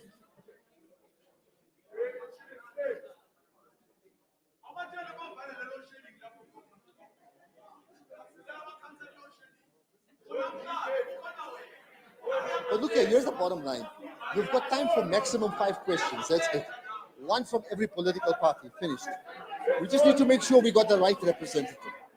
So even now, EFF, one ANC, one DA, one Al-Jamaa, one Action Party. That's it. Just make sure you got the right person. That's it.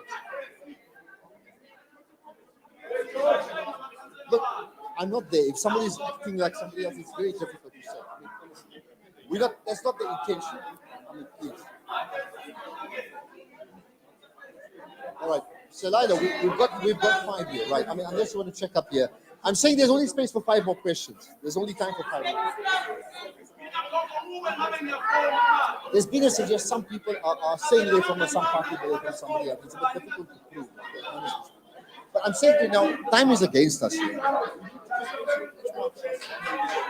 got the right person. Just go. I know, so that's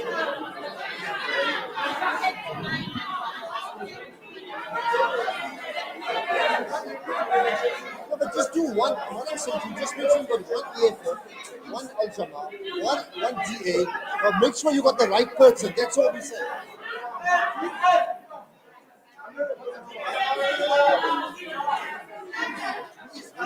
We just have to make sure we got the one. All right, just wait here. We just want to get. So let me just assist so you know. We've only got time for 5 questions. We just want to make sure we've got 10 minutes to wrap up. We want to make sure we got one representative from every political party, and that's it. There is just no more time, unfortunately. Okay, Salida, just help us. So we just must have 5 representatives. One from each political party, that's it. You need to be very clear that they are from that party. That's it. Okay, so have you got from the EFF now? Matla. Arona.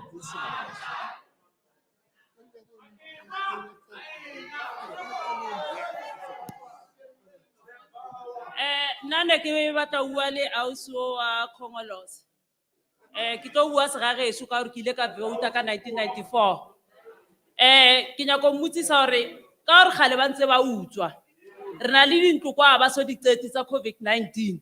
Re batla a re tla re botsa yena as a mayor gore tšhelete teng e ile kae ko raba rish. Di emi a di sa ya hiwa di etswe next. A boya ga pa re botsa gore ga re mtlhagase o tlo gona jwa go etsa mtlhagase ka gore ba lebetse ka rena every day ko mekhukhung kwa. A re na le dintlo tse ba di bitsang tsa RDP. Actually it's an insult to a black child. Dintlo tse ba di etsang tsa bona tsa RDP. So ke nyaka a re botsa gore mtlhagase o tswa kae ka gore no re shwele ke load shedding. And most ya batho ba rona Ivory Park as a whole mo Joburg a re bereki ge re rekile sebo di a bona di fridge so tšhelete gale ba ilutile jalo go tlo enka kae sebete sa ra eme mator botsa maka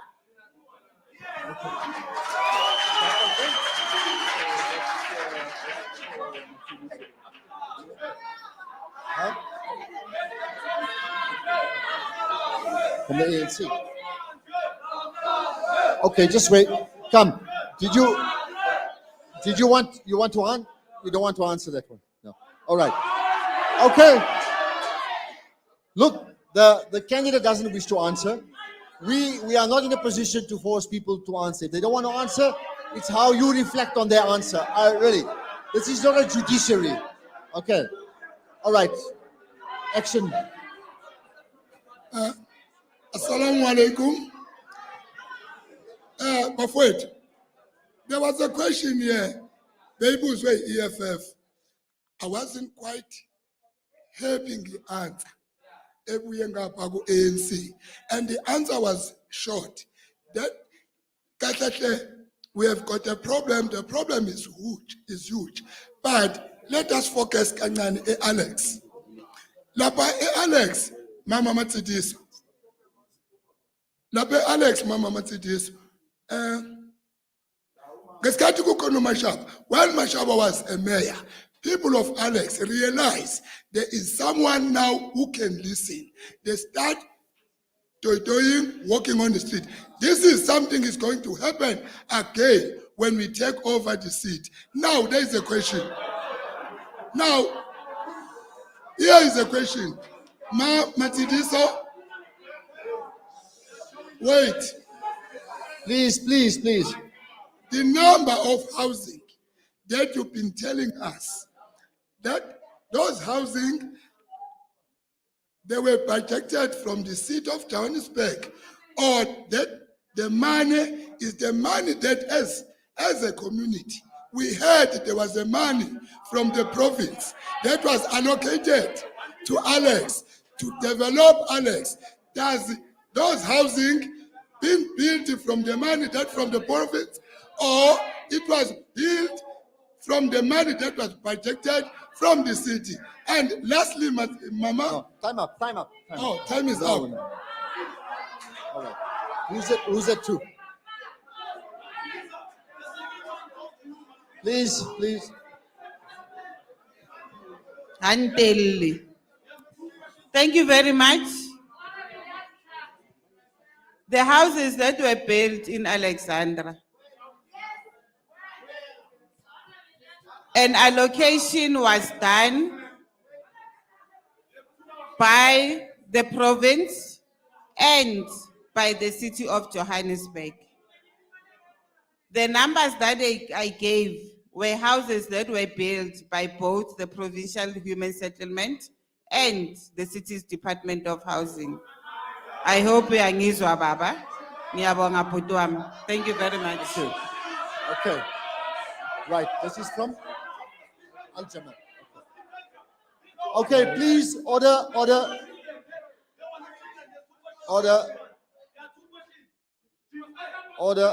please. Answer. No, please. You must understand this. Look here. No, look here. Fighter, leadership. Leadership. No, please. Let's listen, This man. is We want not to the go Zondo home. Commission. We can't force people to answer. If a person doesn't choose to answer, that will help you decide whether you must vote for the party. No, that will help you to decide to vote. We can't do that. No. We can't do that. We can put a question to them. If they refuse to answer, that's fine. Please. Good evening, everyone. Thank you for Please. the opportunity. Mine is simple. It's to the economic freedom fighters. Okay, just shh. Wait, we can't hear. You need to speak a bit louder, please. Yeah. Can you hear me? Yeah, but wait, please, can you help here? We got a representative from Al-Jamaa who wants to ask a question or comment, please. Thank you very Please. much. Good evening, everyone. Mine is simple. I just need to pose a question to the economic Guys, freedom fighters. please help. Please. No, please, guys. Please. You have to help here, please.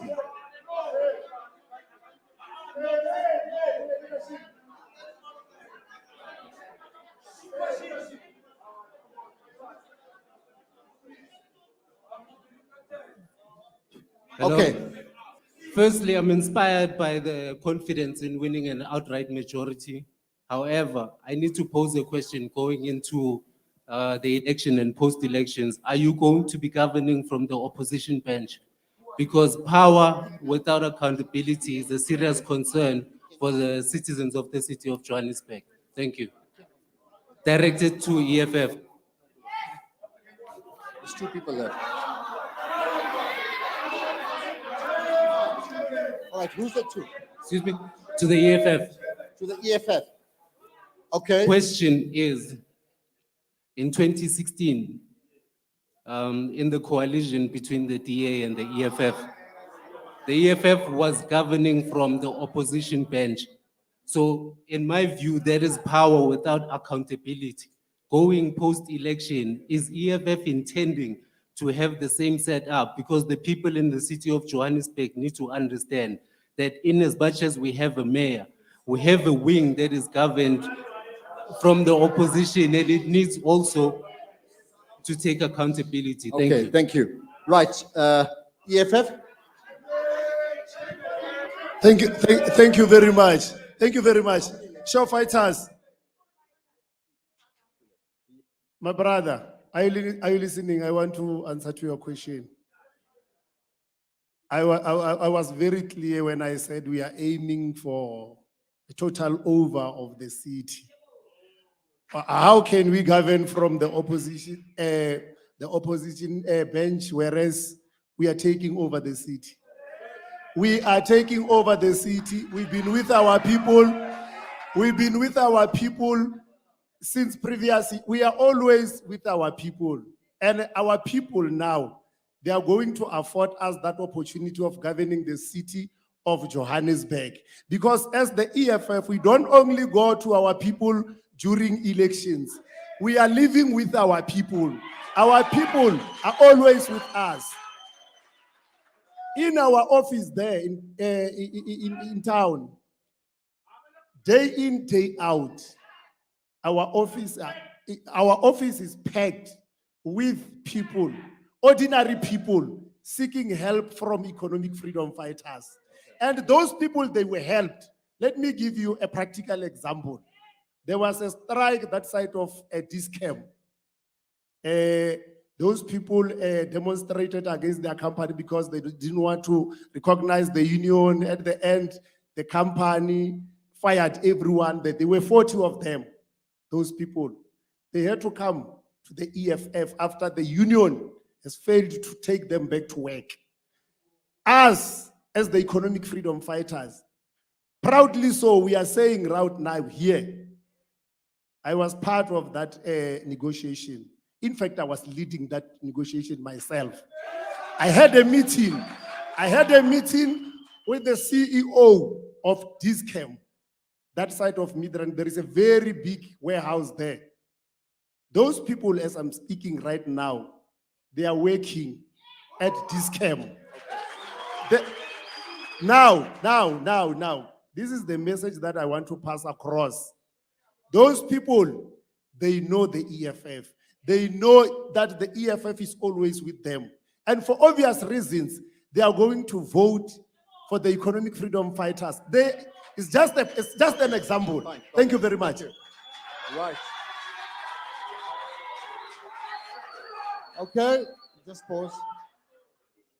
All right, go ahead. Yeah. Good evening, everyone, and assalamu alaikum wa rahmatullah. And hello to our future incoming mayor, Dr. Mpopolatsi. My question to MMC Mfikwe, nice to see you again. The question is directed to you, and if you can give an explanation. To this day, according to DIRCO, Israeli citizens do not need a visa to come to South Africa. However, Palestinian citizens require a visa to South Africa. Can you also explain why, as an example, the water cannons used against the Fees Must Fall protesters from SAPS was made by an Israeli company that provides vehicles, the same vehicles, to spray Palestinian territories? Can you also explain why, to this day, that almost 6% of all military exports of Israel comes to South Africa, arms imports? Can you also explain? There can't be like 4 or 5. You know she's not going to answer part of the one. No, but it's not going to happen. It's part of one question. But it's not going to get answered. It's part of one question. And can you also explain can you also explain why the semi-automatic G3 rifle used by SAPS in the 2012 Marikana massacre was produced by Denel and a license from Israel? Thank you. Okay, thank you. Okay, go ahead. Is anybody left? The ANC is very resolute, Sergio. We do not support Israel. We want Israel to let the Palestinians free. No matter how you want to spin it, it's not going to change what we think. The Israelites must free Palestine. That's it. Thank you very much. Okay, thank you. All right. Quiet, please.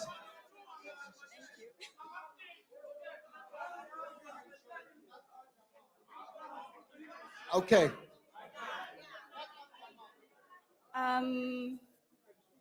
Good evening and assalamu alaikum to all the attendees and those watching at home. My name is not important.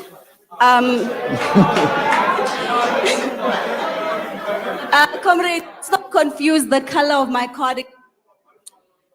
So first and foremost, I have a minute, so I'm going to try and wrap up everything I want to say. I sit here as a youth listening to the utterances of the people on the podium. First of all, we have political amnesia coming from the Democratic Alliance. They talk about a digital divide and speak about Alexandria, yet they endorse Israel with what they're doing to Palestine. We talk about, she talks about quote and unquote, according to Harvard reference. Actually, we need to reference these things. She says, where we govern well. But what I want to tell you is you're not governing, you're maintaining the legacy of apartheid. That is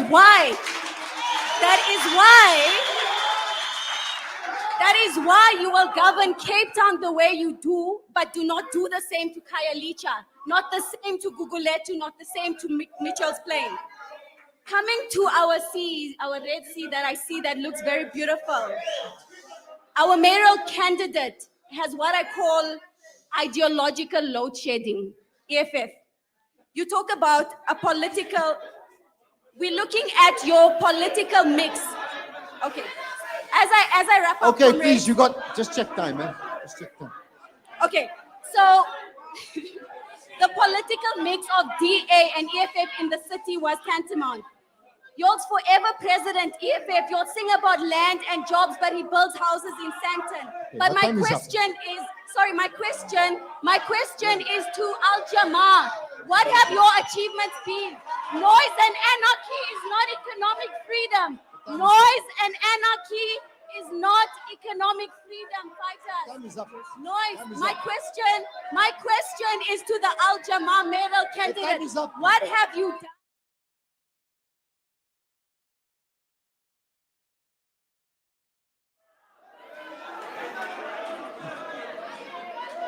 Okay, just listen. Whatever the extended version, the time was up. We didn't hear it. But the only thing she's put is like to Al-Jamaa, something like what have you done, right? So just answer that. Thank you. Yeah, thank you. Is that it? All right, please, let's just hear the answer. Thank you. Thank you very much.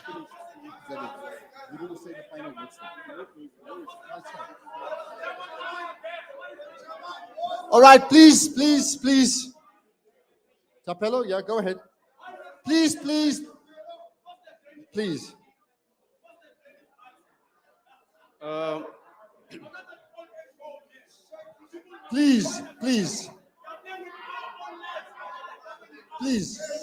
There's a question to him. He needs to answer. Come. He needs to answer the question. There's a question put to him. I'm not forced. Can I be allowed? Thank you very much.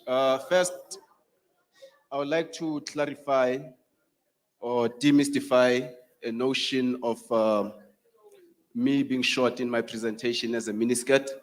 One, I do not conform to miniskirts.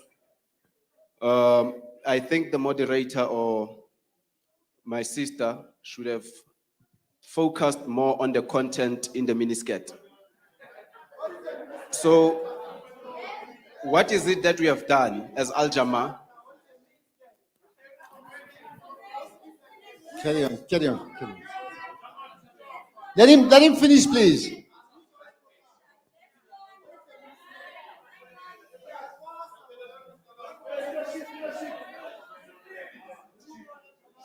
Sharp.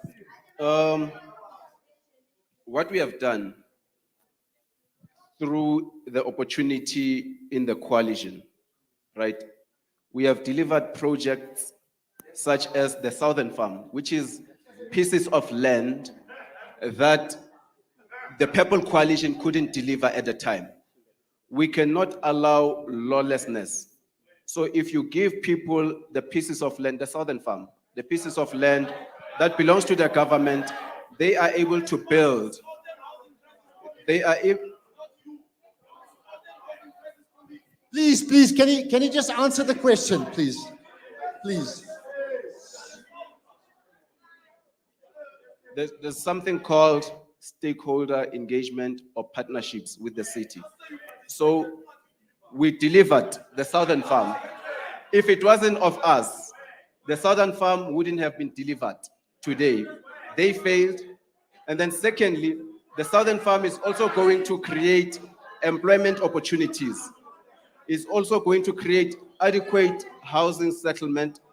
It's going to create accessibility to the corridors of the economy in many forms. And our commitment is to bring programs such as community-based recovery plan of the economy, in the sense that I said we are going to endorse and empower the co-ops. We are also going to create opportunities for SMMEs so that they can access the government projects and employ the residents of Johannesburg. We are going to, I have launched the Soweto Business Chamber. I've endorsed the Soweto Business Chamber from the office so that they can have access to the programs that the city is providing to businesses which are within the chamber. And then we are committed to the township investment. Please. We are committed to the township investment where the city or the government is going to partner with the civil society, the NGOs, and the corporate sector to create agility to the economy. Thank you very much. Okay, thank you. All right, so now as you know, we need to wrap up now because of our time. So we just get Lulu to come up for 3 minutes, right? Final roundup here. 3 minutes of Lulu. Time up.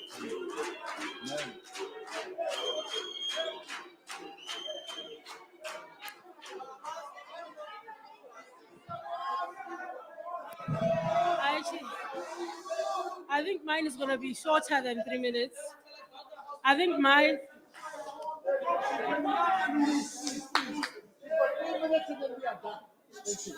mine is going to be shorter than 3 minutes, so I'll just keep it very brief. I think it's very important for political parties to understand that you are being voted for. So the big thing that seems to be coming up over and over again in this particular election is political parties saying that they're not going to go into coalitions with so and so and so and so. And I think it's problematic. I think it's problematic because it's egotistical. It seeks to say to me as the voter that the political party does not care for my interest and my needs. If the people of City of Johannesburg say 40% they want EFF and 50% they want ANC, it only makes sense. I'm just giving an example. All right, no, let me retract. I will retract my statement. Colleagues, let me retract. If the people of the City of Johannesburg are saying they are giving the Elephants Party 50%, and they're giving the Ngwenya Party 30%, and they've given all other political parties 5%, 5%, 5%. It is a very clear split that the City of Johannesburg wants Elephants Party and the Ngwenya Party to be the ones that govern them. Political parties should be able to go above their egos. It should not be about the egos. It should be what is in the best interest of the electorate that we are trying to serve.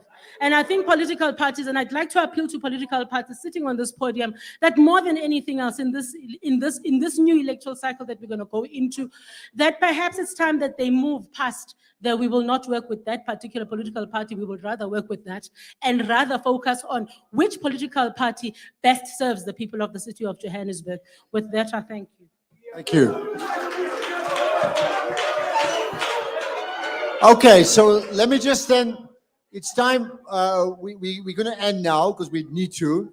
So let me just thank, first of all of you, right? We agree, we disagree, but it's important that we are here because that's democracy. So thank you. Thank you to the representatives from the Action Party, from the DA, the EFF, the ANC, and Al-Jamaa, and to Lulu as well. Thank you for your input. Thank you to the team from Salaamedia. That's the whole team that is here. Anything else you want to say? Okay, so we need to close now. Load shedding is starting imminently. Thank you. Go well, vote well. Every vote ultimately does matter. Thank you.